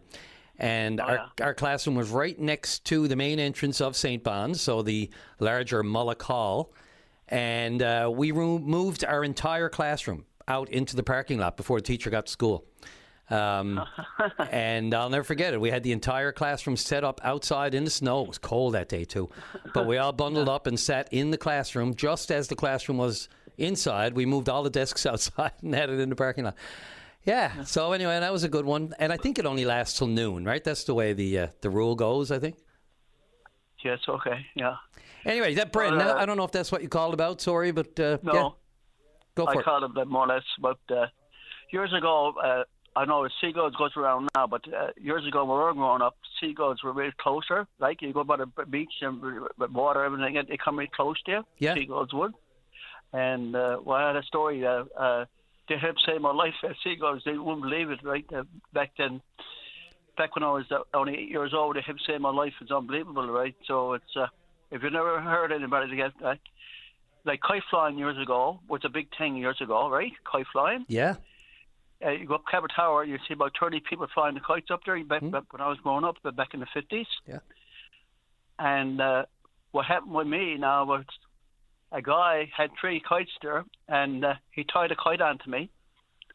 And you wouldn't believe what happened to me. It was like the wind was blowing a gale, and the kite took me right down that valley, right? Jeez. Flying in the air. And it's going down on the other side of it, the seagulls were there. And it was unbelievable. The seagulls, the guy shouted at me, follow the seagulls. We'll be able to land somewhere. So I saw the seagulls. About 20 seagulls came under me, smelling me and everything like that. And 2 came on my arm, one on one side and the other side. And I went right down the valley, right by the water down there. And I finally landed over the water. It was so windy. I had to go back in the branches of a brush over there. You get because that wind it was blowing away, was blowing me up the road back and forth. Yeah. So I go behind the bushes to try to get the kite at me. I got the kite at me again, and I walked back up to the Cabot Tower again, more or less, right? So I'm lucky there, more or less, right? So imagine, right? Brent, have you ever told this story before? Because it rings a bell. No, I was told this story that to me and on the line. No. Yeah, because it's an incredible story. The fact that I could see you getting taken. You're 8 years old, so like it's 5 pounds, 50 pounds soaking wet maybe, and you can see the breezes on Signal Hill. I mean, they can honestly. I walk it whenever I can, and on a good windy day, you got to hold on to something or you can't, right? It'll blow you sideways. So I can only imagine a small boy and getting taken by the wind. And that's an incredible story. I came one way. I came the other way, trying to get clear the wind, clear the wind. And a guy shot him every day, follow the seagulls. So all the seagulls came under me, and they got smelling me and everything like that. And 2 came in my arms, one on one side, one on the other side. And we went down the valley with all the seagulls, so follow me and all that. We went right down the valley. And they landed maybe the seagulls. It's unbelievable. They're smelling me. I don't know what they thought it was, but they were smelling me quite a bit all over the place, right? You're the seagull whisperer, Bren. No, that's it. I hope you don't mind, but I just thought I'd let you know because I see seagulls now, and I always have given bird seed and everything to get right. I got out the more that's right. Yeah, you got a little bit more sympathy. You got a little bit more time for seagulls than most people, to say the least. Oh, yeah, and there's one thing about VOCM. Some people should listen. VOCM, the voice of the common man. I guarantee you, still is the voice of the common man. It's unbelievable how everything's changed. Remember, as Baz Jameson was there, Ram Pumphrey and all them years ago, and the whole works of them, right? And they were really good too, right? And open line, more or less, right? Mm-hmm. And people used to say, "Is that you, Baz?" You remember that? I cannot forget. I grew up with it. Grew up with it in our household. Every host since I can remember. Going back to Ron Pumphrey and Carl Sterrett. Sorry, go ahead. Are you from St. John's North Shore? I'm from St. John's. I'm from the West End of St. John's. Yeah, it used to be Callahan's on Single Hill, so they had a store up there right next to the Geo Center. Oh, that one I haven't heard. Every now and then someone asks me if I'm related to certain Callahan's in certain areas. I haven't been asked about that area of town yet, but to my knowledge, I mean, my dad's from Corner Brook originally, out Petries Way. So, yeah. Okay. And my mom's from town. Oh, no, okay, very good. Yeah. Well, take care. Have a good day. I appreciate it. Bren, thanks for the call, and happy April Fools. Yeah, have a Fools. Take care. Bye-bye. All right, you too. Bye-bye. Thanks a lot. And look at that. Let's, will we take Michael? Yeah, let's take Michael on line number 3. You're on the air. Yeah, thank you for the chance to express my concern. So, I live in the airport high, so you just look at the 4:30 afternoon traffic, and you imagine just a roundabout. So that would be a disaster. So I'm not profit, but I think if they build a roundabout here, it will end up like they install traffic light at the roundabout. Are you talking about the intersection there at Airport Heights and Portugal Cove Road? And the Major's Path. On Major's Path, yeah, that brutal intersection.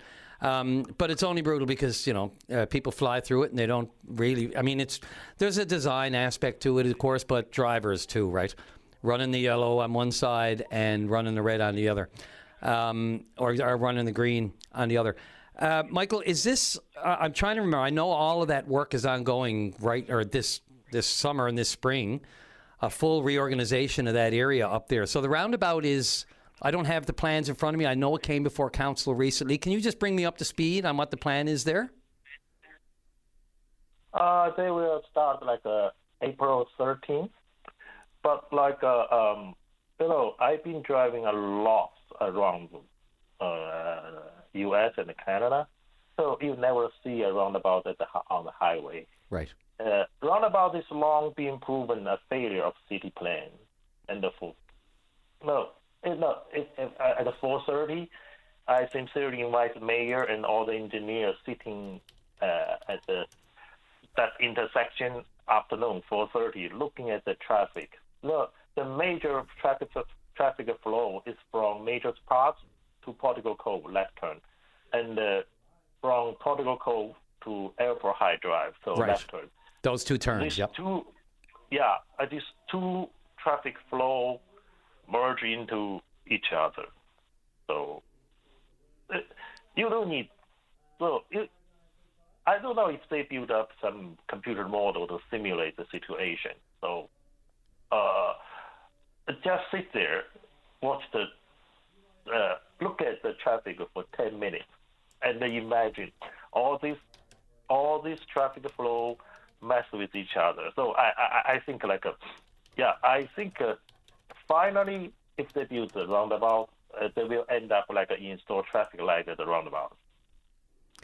Yeah, look, we all know what roundabouts are supposed to do. We're kind of late to the party for roundabouts in this province even, let alone the city. I know, I'm looking, Monday, April the 13th, we're expected to continue until the end of 2026. And that's, so the culvert placements and everything are going in Major's Path to Portugal. So all of that area, that intersection, for the people who've been in an accident there or who have gone through in white-knuckle conditions, look, I kind of am on the side of roundabouts. I got to be honest with you, only because, but it's the learning curve, no pun intended. It's a real learning curve for some of the drivers in the city, of which, you have to wonder if they can't use indicators and they don't know how to use a four-way stop. A roundabout is just is mesmerizing for a lot of people, and people who come to full stops in the middle of it and don't anticipate the driving pattern that's coming. it's meant to be a constant flow.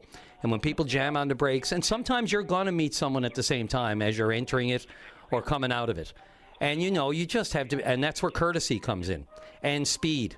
So, you're not supposed to whip through it, and if you do, you'll probably go up on 2 tires. But, it is another learning curve. I hear what you're saying. The city does these exhaustive traffic studies on these, before going down this road, no pun intended again. But other than that, I can appreciate the opposition. Did you make any representation or to the city of opposition when this was first proposed? I called my counselor. So I don't think I can stop anything. I don't think they will stop. So I just express my concern. It's like just tell me if there's any successful roundabouts in North America, any city on a highway. Just tell me one case. Yeah. And, but of course, I would like to see that. So it's been proven because I live in Vancouver, Toronto, Los Angeles, and a lot of other cities like Winnipeg, Fresno, and I've been driving around U.S. and Canada a lot because, like for example, I drive from Los Angeles to St. John's. I've never seen a roundabout in a major city and a major intersection. Well, Michael, only because I'm right just past the news, I got to let you go now. But I will say this, it's not a highway there. I mean, the Outer Ring Road is a little bit beyond that, so it's not technically a highway. It is 4 lanes divided and a reorganization. So anyway, we can talk a lot more about that. I'm well past the news and going to be in big trouble. Let's take our news break and be right back with Open Line right after the news. This is Open Line on the VOCM Big Land FM radio network. And welcome back to the show. Let's go right to line number 1 and welcome Carol-Ann Fowler to the air, also known as the musician Carolina East. Good morning, Carol-Ann. How are you? Oh, good morning. I'm good. How are you doing? I'm fine. You say good, but boy, oh boy, have you ever been through something in the past year. I know you're calling about maybe just to keep the discussion going about blue zones, but wow, not everybody has, the kind of experience you've had with necrotizing fasciitis, otherwise known as flesh-eating disease. Most people, I think, in the music business who know you and even peripherally know about what you went through. But do you want to just give us a quick recap of what the past year and, say, 3 or 4 months has been like? Yeah, so I, back in November of 2024, or 25, sorry, I just thought I had a pulled muscle in the back of my leg, and it kept getting more painful, and then there was a fever, and it was a whole thing. Eventually, I went to emergency room and found out the scariest news of my life, that it was necrotizing fasciitis, and the prognosis at the time was very dismal. But luckily, I was able to overcome everything to some degree. I mean, I have mobility issues now as a result of an injury during one of the surgeries. But yeah, I mean, I'm happy to be here and be an ambassador now for people in similar situations and also people with mobility issues. Yeah, and you're running into these mobility, barriers, shall we say, that people come up against. You heard probably the earlier caller I had, and I've had several calls in the last week and a lot of emails. People sometimes don't have time. I appreciate that, to call the show. What's been your experience, like, in this realm now where you, sadly, I mean, what you had to go through has led to this. What's been your experience, Carol-Ann? Can you appreciate now? I think that a lot of us may not have appreciated until you're in this position. Absolutely. And I find, for me, the biggest thing was just this Christmas was the first time that I could go out and shop during the winter, because last winter I was laid up. I wasn't able to leave the house until March of last year. And I found that, I like to support local, and we have a lot of beautiful shops here in downtown St. John's that I wanted to support, but I found myself unable to do that because the business owners or they wouldn't clear their walkways. And it's not just the sidewalk that needs to be cleared. It would also need to be the edge of the sidewalk for when I get out of the car. I can't step up over any length of a snowbank, whether it's small or large. And I found a lot of barriers when it came to trying to navigate downtown. There was one business, though, I have to say, one local business, always in vogue. They made sure that their walkway was always cleared, and it would be to the point where I would go down there and Darren would come out and help me inside. But that's very uncommon, I find, for a lot of businesses downtown. So that was sad. I had to resort to, the mall or online purchases. The other thing that is really prevalent and more, I guess I'm hyper aware of it now, is the blue zone parkings and people who you see are abusing the the ability to park where we need to park. It's not like a privilege for somebody like myself. And there's people who are in far worse conditions. But it seems that people really are ignorant to the fact that that parking spot could mean whether or not I can go inside of the business or the appointment that I'm going to. I find a lot of people park in the areas that are cordoned off, like the lines where you're not supposed to park any vehicle. That happens a lot. Famous for it at Costco. And then I find there's a lot of people who park in the blue zone that they don't even have a pass. And their mentality is, I'll only be in there for a minute, you'll be fine. I'll be quick, no big deal. But it is a big deal. It is. It's a very big deal. And it's the point, and it's the premise, and it's the principle, and it's the need. You don't know when someone's coming along that needs that spot. And until somebody is in your corner who appreciates what you're going through, most people look at, you're absolutely right, you know, it's sad to say, but people look at the spot and say, oh, yeah, how privileged they are, without realizing, you know, the daily grind that it is to navigate life with a disability. Yeah, and I mean, I was so unaware of that up until this became my reality. I find, too, you know, on the other side of the coin, when I look like I'm, you know, when I'm sitting in my car, I look like I'm younger, I suppose, and healthy. But I've been told off by a lot of people, too, who want to park where I'm parking, and they think that I'm abusing the blue zone parking because I look as though I should be fine. There's no wheelchair here. There's no, you know, I'm young. I'm not a senior, et cetera, et cetera. And oftentimes I just take that as a moment of education where I can go, listen, my love, I understand. It's frustrating. I get your frustrations when it comes to these parking spots, but this is what I've gone through. And unfortunately, like, I don't hold any grudges towards people who have, you know, with the lack of a better way to describe it, have told me off. I use it as a moment to educate them and say, like, I get it. I know how you're frustrated because it's such a common thing every single day to see people abusing these spots that don't need them. So I understand why they may feel that way towards me. Yeah, it's just a little bit of consideration, though, and a respect for the rule of law. There's a reason why they're there. And, you know, just because the biggest problem, of course, is people judge books by its cover all the time, make assumptions that, you know, whatever. I mean, you don't, even about somebody sitting at a red light, if it takes them 3 seconds to pull away, you know, on average, people are leaning on the horn. That's fine, just a tap to let you know, okay, lights turn green. But, you know, and I don't engage at all. You just can't engage with other drivers, and you can't assume what they're up to or what they're doing or what mobility they do have or don't have, you know. And so the assumptions that we make that everybody is the same as us is really is just it's a problem in society, that we always come from a place where we are as opposed to trying to relate to coming from a place where they are. You know, you're absolutely right. And you just reminded me of earlier this year at the beginning of the winter, I posted a TikTok on my Carolina East TikTok page. Yeah. And it was just a really quick, maybe 10, 15-second video. And it was down by my mailboxes, just down from my house. And there was a little mini snowbank. Nobody would really call it a snowbank. But to me, it's just as well it was Mount Everest.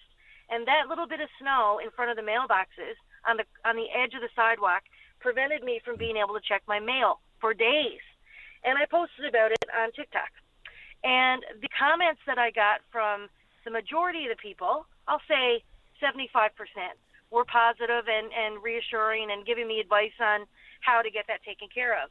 But the other comments were, they were cruel, they were mean, they were so disrespectful. And this video went viral, which was surprising to me. But the majority of the inconsiderate and mean comments were, when I say they were mean, I mean they were vicious. That didn't affect me, but if it was somebody else, that could really cause some serious mental harm to somebody. Which is, I think... Go ahead, sorry. I just think that people need to be really... No, it's okay. I think people really need to be aware of what they're saying and how they're saying it. And the effects of something like this is, it goes in many directions. Yeah, the awareness, again, right? Your self-awareness of how you're, dealing with people and how you're reacting and everything. It's why I don't engage on social media. We all know what you're opening yourself up to. Really, a lot of ignorance, a lot of knee-jerk comments with anonymity attached to it. People will say anything without regard for how it will land and how it will affect people like such as yourself. So you know what you're getting when you go into that, that narrative, that cesspool. Yep. I'm sorry, it is. It is. And some people have to have a presence on social media for various reasons. I do have a presence on Facebook, mainly for my gigs and my bands. Which brings me to you. Are you gigging at all these days? I am, and it's funny that you brought that up. It's I'm getting back into it now, and getting ready to release a record that's produced by Corey Tedford. That'll be coming up soon. Yeah, Corey. But he's deadly. Incredible guitar musician. On a side note, I know he's wild. But you brought another point to mind as well. I think that a lot of venues that I've been in over the last year and a bit, the accessibility for musicians like myself getting up on stage, or the lack of rails at some of the venues, things like that. It needs to be. I think people need to readjust how we handle even musicians who are mobility challenged like myself now. I found that I've run into that quite a bit at some venues in Newfoundland and abroad. And now it's kind of like my mantra to help figure it out, because I think you don't know there's a problem if you're not told that there's a problem. And one of the things I'd like to do now is try to make sure that stages are accessible for musicians who are in a similar situation as I am too. It strikes me that now that the province is moving forward with the disability advocate, this could be a great an outlet for yourself, or even to, share your experience. I'm sure that would be welcomed by the government and the new office of the disability advocate once it gets royal assent in the House of Assembly. Yeah, I'd love to actually speak with the advocate and help frame something for the province of Newfoundland and Labrador. Not only just venues, I guess, that are the building structures that we have in the theaters, but also the provincial festivals and everything that we have. Yeah. A lot of times I find I was at a festival this summer that didn't have anywhere for performers to sit down, or there was no way to get up on stage unless I had somebody help me up. And I don't care. Like, I don't mind asking for help. It's not a point of that. It's the point of, having to ask for help. It should be an option of being able to get up and down without the assistance of another person. There should be railings. There should be adequate seating for people, that sort of thing. So I'd love to speak with the advocate and help build something around that for sure. Yeah, those opportunities for your own independence, absolutely, because you just don't want to be a burden. But there are those who appreciate closest to you that you're not a burden. It's something that you went through without a choice, and now you're trying to find your way and still continue your life and your career, So, Carol-Ann, I really appreciate you calling in with that perspective. It's an important area that hasn't really been explored. We talked about musicians having trouble parking downtown. You take it to a whole other level when you have a mobility issue such as yourself. Yeah, I mean, I funny you say that. I was parked outside of a theater downtown and in the Blue Zone, and I ended up getting a ticket. I think it was for like $500, or it was a ridiculous amount of money, because they saw the person who parked my car get out and didn't seem as though that they were disabled because somebody parked the car for me. And I had to contest that. It was easy to contest, but that's not something that I should have to do. You know? That's a bit different. You had the Blue Zone pass on your vehicle too, did you? I did, yeah, but what they assumed, the person who gave the ticket assumed that because the gentleman that got out of the car was able-bodied and good to go, he ran. But what had happened, he had let me out and parked my car. That's interesting. It was wild, but that's that's a whole other kettle of fish. Yeah, absolutely. Well past the break. Carol-Ann, I really appreciate the time. Yeah. Thank you very much, and break legs. Thank you. That's okay to say, right? Yeah, that's totally okay to say. Okay. I realized until it all came out of my mouth. Thanks again. Good luck with everything. No, it's totally fine. Take care. Okay, take care. Bye. Yeah, Caroline just reminded me. So, I took my mom out Sunday night for a concert with my daughter and that sort of thing, and parked at the Arts and Culture. And I drove the car to the spot, because it was late at night. And, Mom's a great driver, but at night it's a bit more of a challenge. So So I never realized that. But I was driving at the time, and if anyone had seen me, maybe they would have made the same assumption, except Mom got out the passenger side. So there you go. Let's take the break back, and Jim Dinn in the queue on the housing debate right after the break. This is Open Line on the VOCM Big Land FM radio network. And welcome back to the show. Let's go right to line number 2, and the leader of the provincial NDP, Jim Dinn, you're on the air. Hi, Brian. How are you? Thanks for having me on this rather white day out. Worsening white day that it is. Happy April Fools. Do you have anything? Yeah. My granddaughters tried to get me on one with the moose walking up in my neighborhood, but I think, this is not an April Fool's for them. This is an April gift. God, Jim, where do I start? Let's, first of all, obviously the passing of Stephen Lewis. The timing of that couldn't have been just more incredible, especially after listening to Avi deliver his speech on Sunday in winning or accepting the win as the next leader of the National Party, and then referencing, of course, that at the time his father was still with us. So it appears, by all accounts, that he was able to, know and be aware that his son had assumed the top leadership position. So that in itself, the timing when these things happens is something incredible, isn't it? It is. It was a powerful speech that Abby gave, but one thing I would say is that you could see that the incredible love, the bond that they had, and certainly you see in Abby a continuation of his father and his grandfather, and I guess that social justice apple doesn't fall too far from the tree. We remember Stephen for his work at ending apartheid, on AIDS, on on housing issues, and I think regardless of whether you're an NDP person or not, we can take a lot of inspiration from that, and that's probably the kind of leadership we need today, where we find so much online hate. I was listening to your previous caller, and I think she was talking about the hateful comments. And I think in this kind of a world, we need more, I guess, focus on people who look at, I guess, our common humanity, or the things that bring us together, and more importantly, to fight injustice, to be understanding and appreciative of each other. Absolutely. Jim, I'm just looking at the clock, and I'm sorry, I did go a little long with Caroline, but I wanted to make sure I had all our points in. So we'll chat for a minute. Do you have time for about 5 minutes after the break as well to hang on a bit? I do. I know you got the sure. house. Anything for housing. No, and that's what I want to talk about. So let's get into it. I'd prefer not to be looking back, but I mean, it should be noted that everything that was in that report was under the watch of the previous Liberal government. There's no way of getting around that, even though, it's on one hand that the obvious has to be stated. On the other hand, we do have to move forward.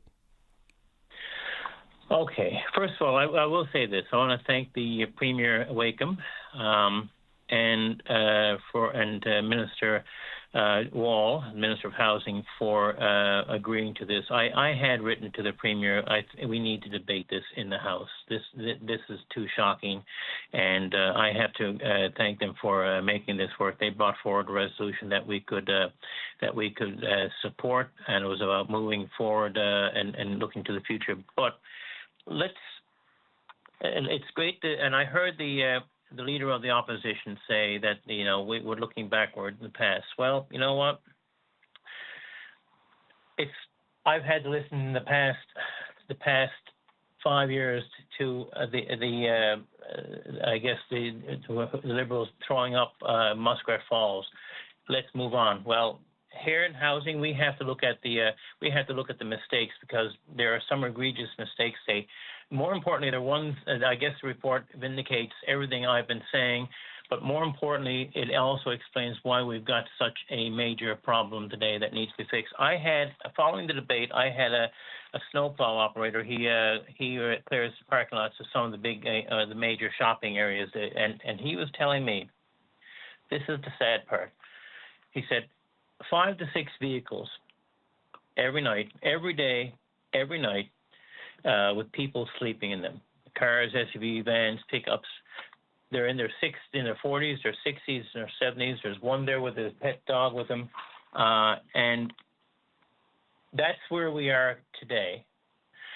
I remember years ago, I think it might have been around 2021, the first time you could see that there was the start of a problem when a woman called us. She was sleeping in her car. She worked in the healthcare system, sleeping in her car under a bridge because that's where she felt safe. She had no home to go to. She get shower at work and so on and so forth. A former student of mine at the time was looking for a place to stay. He had a dog. We no place for him to go. We put him up in Pippi Park. That's where he was sleeping. Now, I met him months later. He finally gotten something. But that's where we are. And in many ways, I think it's great to move forward, but we have to look at what this report identifies. And I will look at Livingston Street. Here's the issue. Jim, just before we go there, just for the, can we take that quick break? And if I don't want to give you a short shrift, that's probably the best spot. No. And then we can get into that next section. Okay, excellent. And not to, my God, sorry, I heard everything you just said. And these issues of people sleeping in vehicles, and we know that happens. And I've stumbled upon it myself, just wondering what's going on, and then I clue in, and including the Pippi Park situation. So let's get right back at it right after the break. Thanks for holding on, Jim. Appreciate it. You're welcome. Thanks.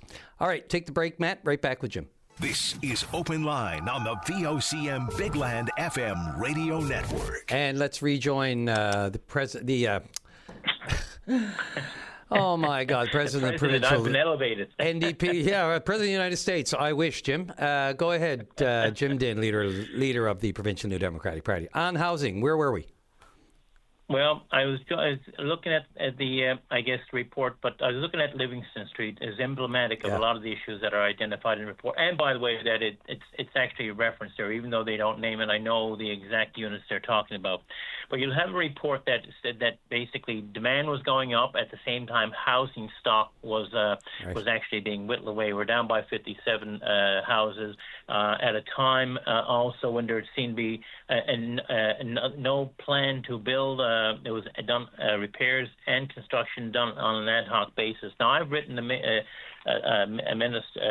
at the time that Newfoundland Labrador Housing Corporation was turning into a slumlord. The failure to basically address the repairs, and this is not on the workers, because this comes down to a lack of political will and the financing to make sure that there are enough workers to do the maintenance and that there's enough resources to do the repairs. But I'll focus on two properties, because the report talked about how their properties were sold or demolished without any reason, and knowing that there was a housing demand in that area. And I think of the 104, 108, that area of Livingston Street that was burnt down in 2023. One that we had said, okay, why not use this as the community center? And I had written, the person from Thrive had written about this, and we find that in 2024 it had been sold to a private investor. Well, we asked why. Well, it's not really suitable. It can't be repaired, can't be renovated, and so on and so forth. Yet we find that I got nothing in return. They just said, no, we've done the research. And we find that there's no report on that. What did that private investor do? He didn't tear it down. He actually renovated it, and there will be housing there, but it won't be deeply affordable, and rightfully so. A private investor, they've got to make a return on their investment. The other one was that a fire in 2025, and again the units there started in an abandoned unit, and it burnt down all five units were eventually torn down. Now I asked, what are they going to do? And for the moment, they're going to leave. At the time I was told, they're going to leave them there to maintain sight lines. Now I'm sorry, Brian, but which is more important here? Maintaining sight lines, or a rebuilding and maybe reconfiguring it in a way that you can actually have more people there, maybe more single units. I was told that, it's really not accessible. Yet both the back and the front were on level roads, so it was totally I put up with more of it. and the excuses, and I think, which has caused us to be where we are. As I said, people sleeping in cars, people sleeping in tents, we've seen an explosion of shelters from $4 million spent on them in 2019 to over $14 million being spent in 2025. We've seen, it's totally unnecessary. Now, I will say this. Looking forward, we have brought up ideas in the past. Everything from, I think, rent control and vacancy control so people aren't forced into poverty. We've talked about non-market, deeply affordable housing. We've talked about how we can help organizations like the Cooperative Housing Association do what they do so people have that ability of home ownership. We've talked about people still have a dream of owning their own home. Well, we need to have more definite planning for that. When I came in 2019, you remember the Grace Hospital there, the nursing residence? Oh, how could I forget? Well, it was one of the first things I did, I think, in 2019. I spoke to a few ministers. I think it was transportation infrastructure and the minister of who was the minister of CSSD at that time, about using that building, that government building, turning it over to not-for-profits, renovating it, doing the work needed to turn it into whether you need emergency shelters or low not-for-profit, deeply affordable housing, a model that run by maybe a board of directors of not-for-profits. I was told at that time it was cheaper to tear it down. I think they spent $3 million. But I'm looking at the assets. There was a government asset that we could have used, turned it over, and could have done something with it if there had been foresight and forethought about it. I'll give you another example.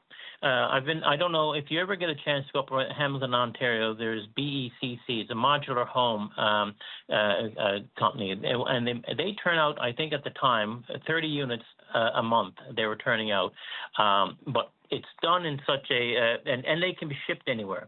We have our own company here called Homeworks. It's up there on O'Leary Avenue. One of them, I'm sure. But imagine if you could invest in a company like this, maybe provide an indoor space where you could allow them to construct affordable modular homes year-round.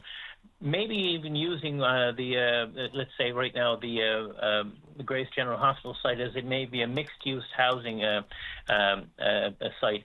There are solutions there, but it's going to come down to, and I think this report points this out, it's going to come down to the political will to invest in this, because there are consequences and there are greater costs if we do not. So if there's any message from this, and what I really hope, and what I heard from the government yesterday, is their commitment not to repeat the mistakes going forward.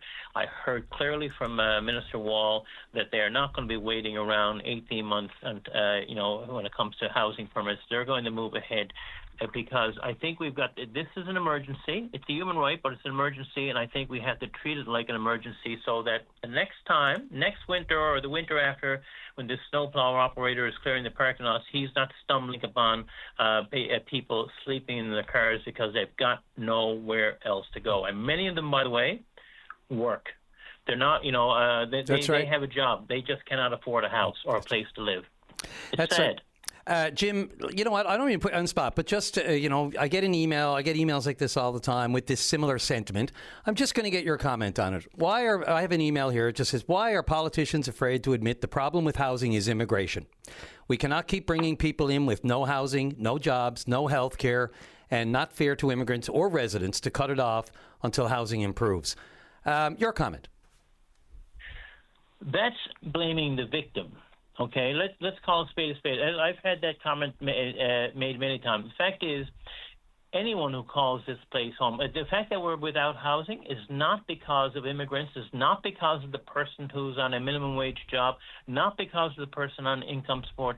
It's because a failure plan. And again, this report clearly shows there was a failure to plan for the future. There was no forward thinking on this. The fact is here, Brian, in Newfoundland and Labrador, 25% of the population is over 65. Now, I don't know about you, but I'm not planning to have any more children anytime soon, if ever. So if we have a replacement rate of 1.2%. we're going to need newcomers, people in here to keep this economy chugging along. That's for sure, and to grow the economy. But I will guarantee you, talk to most of the newcomers. A lot of them have very good degree, a very good education. They're going to create jobs. But apart from that, stop blaming the people who need housing and start focusing on the policymakers who need to build the housing, who need to create the jobs, who need to plan for the future of this province. And I think, as you started off by saying here, it's no use looking at the past is one thing, but it's looking at the next steps. We want to increase the population. We want everyone who comes here to call this place home. We want them to have a place to live.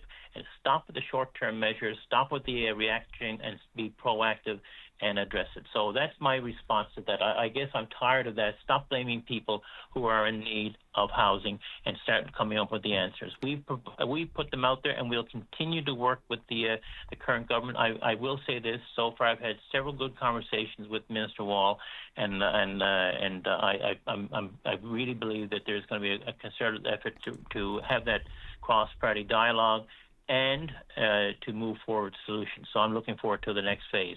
Yeah, there have been, the back and forth. Again, I don't really want to go back, but when you hear the minister talk about it's not really the board of directors' fault, this was on the ADMs and the government and the people doing the machinations in government. The board of directors, were called out by the Auditor General for just sitting on their hands, period. So that's a good point you bring up, because one of the things in our platform, we talk about setting up NL Homes, a corporation more or less, a government corporation, to take not-for-profit that would have its government money, but also be able to raise loans to do the work. And it's an interesting thing when I was reading that section in the AG report, because in many ways the board of directors not doing the job not doing their job, or were they cut out? If the decisions are being made at the top by the minister, by the government, then what role is there for the board of directors? I think in many ways, well, they could at least speak up. At least speak up. But I think they need to separate them all, have a CEO and have a board of directors, give them the ability to go out and raise the money they need in addition to whatever government funding they have, and let them do the business. Have those conversations with the minister. But as I saw in this report, in many cases, some of these decisions were made by the minister and the minister alone without any data or information. That's got to stop. So I think give treat it like Newfoundland Hydro, I guess. Give them that autonomy to go and do the work they need, and put in place, I guess, good people that need an affordable housing approach. So there are ideas there, but I think the NLHC is not lost. I think there are a lot of good people there. The workers there are fantastic. I know they don't have the resources they need, and give the board the ability to do its work, and keep your hands out of it and let them do their business. And I think we're going to be on a road towards a much more productive housing approach that's going to start to address a lot of the issues that we have. That's just one. Yeah, and a little more insight coming too. I'll let you go on that note. We know that the Auditor General mentioned when she was releasing this most recent report on NLHC that we asked, what else is coming down the pipe soon.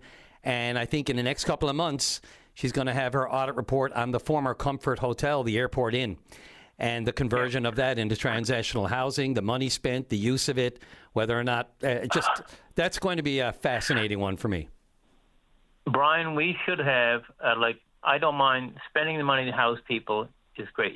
It's a better investment. But I will say this, it would have been cheaper to buy that building outright and let homelessness run it, but put the rest of that money into actually providing the services, hiring the people they need. That would have been a better investment. But that was again a knee-jerk reaction to the whole encampment piece and the pressure, that public pressure that was on them.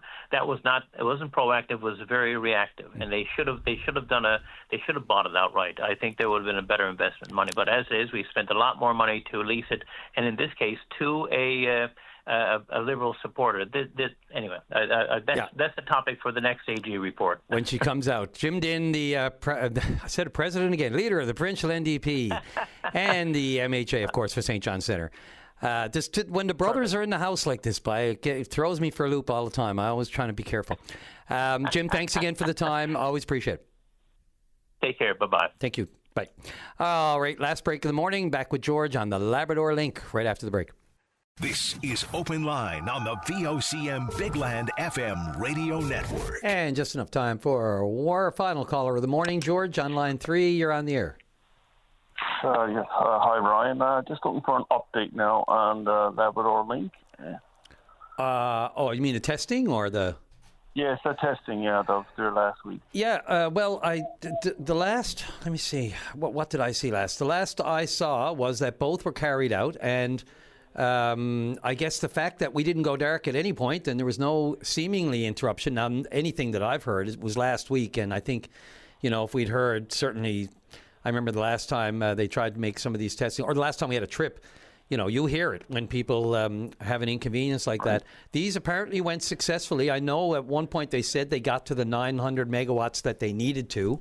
And they do this during peak conditions, of course, to be able to make sure that, the system can handle as many customers as possible. That's the idea of the test, right? To get up to the highest power levels. Right. And ensure it works. So they've had tests before, like half of that, 475, I think, and then up to about 700. And we know, right, George? They want to do. They're going to test until the cows come home because of the issues they've had with the Labrador Island Link and the GE infrastructure that was put in. That we all know there were issues with that, whether it was the vibrations out at Soldiers Pond, or whether it was the turnbuckles issue with the link and the power lines and the isolated nature of them and trying to repair those, and then.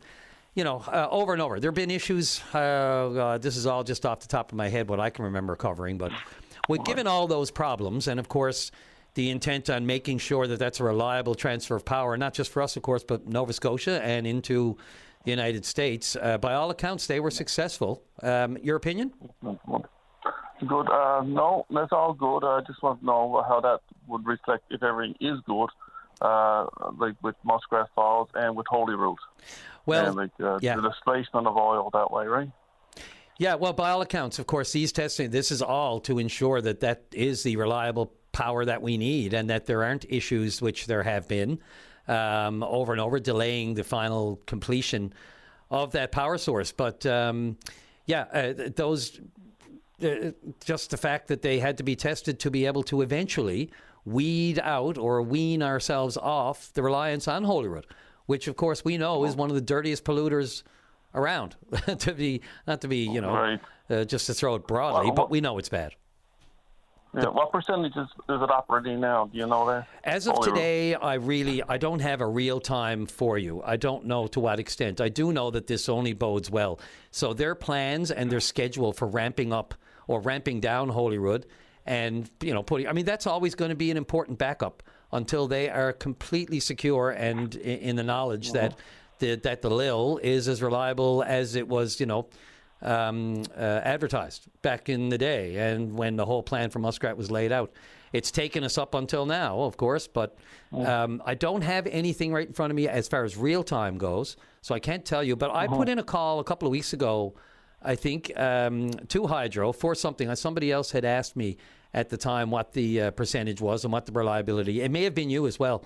And I did put in a call. I wanted to get a hold of Rob Collett, who is the systems operator, the NSO for the province. And I think I'll renew that call if the Hydro's listening and the great people over there, the great comms people. I'm going to renew that request and maybe even tomorrow, if not, at least tomorrow. I'm back here tomorrow, and then I don't know what I'm doing next week, to be honest with you, George. But look, I will renew that request and try to it's really a good question. Yeah. Okay. Well, yeah. Great. And like I say, how much is the displacement of oil? That'd be great. Okay. Well, thank you very much, Brian. Appreciate it. Appreciate it. Thanks for the call, George. Appreciate it. Take care. Bye-bye. Bye. Yeah, it's the old Bunker C that they're still burning out there, and we all know that that's just not pretty, and it can end up on cars and homes and everything, which it has in the past out around that neck of the woods. All right, we are almost up to news with Sarah Strickland. Thanks again, Matt Barron. Appreciate it. Rolling with the punches back there. Sarah Strickland is ready with the news. Sarah, you following those Jays, I imagine. I haven't had a chance because we've been blocked up, but I got a few seconds. Early assessment? Telling people not to panic. There's 162 games in baseball. I was not off the wagon there 2 nights ago when Colorado beat them. What was it, 15-5? 14-5? Yeah. I kind of lost track. I just turned it off. Just turn it off. I mean, if it gets that bad. Game 4 of the season, yeah. Although you want to see if there's anything coming out of the pen at that point. But Brendan Little, go away. I've had enough of you. You're on the fence on that one, I see. 20 runs, the first 20 runs of the season, Brendan Little was on the mound for 10 of those. Yep. That's a sign. You got to go. Last question. Will Vladdy ever stop blowing through stop signs? For $500 million, you better listen. Thank you, Sarah Strickland. We'll take that for all your Blue Jays needs. She's right there. And so is Matt. He's rocking the Blue Jays hat today, too. I just noticed that, so there you go.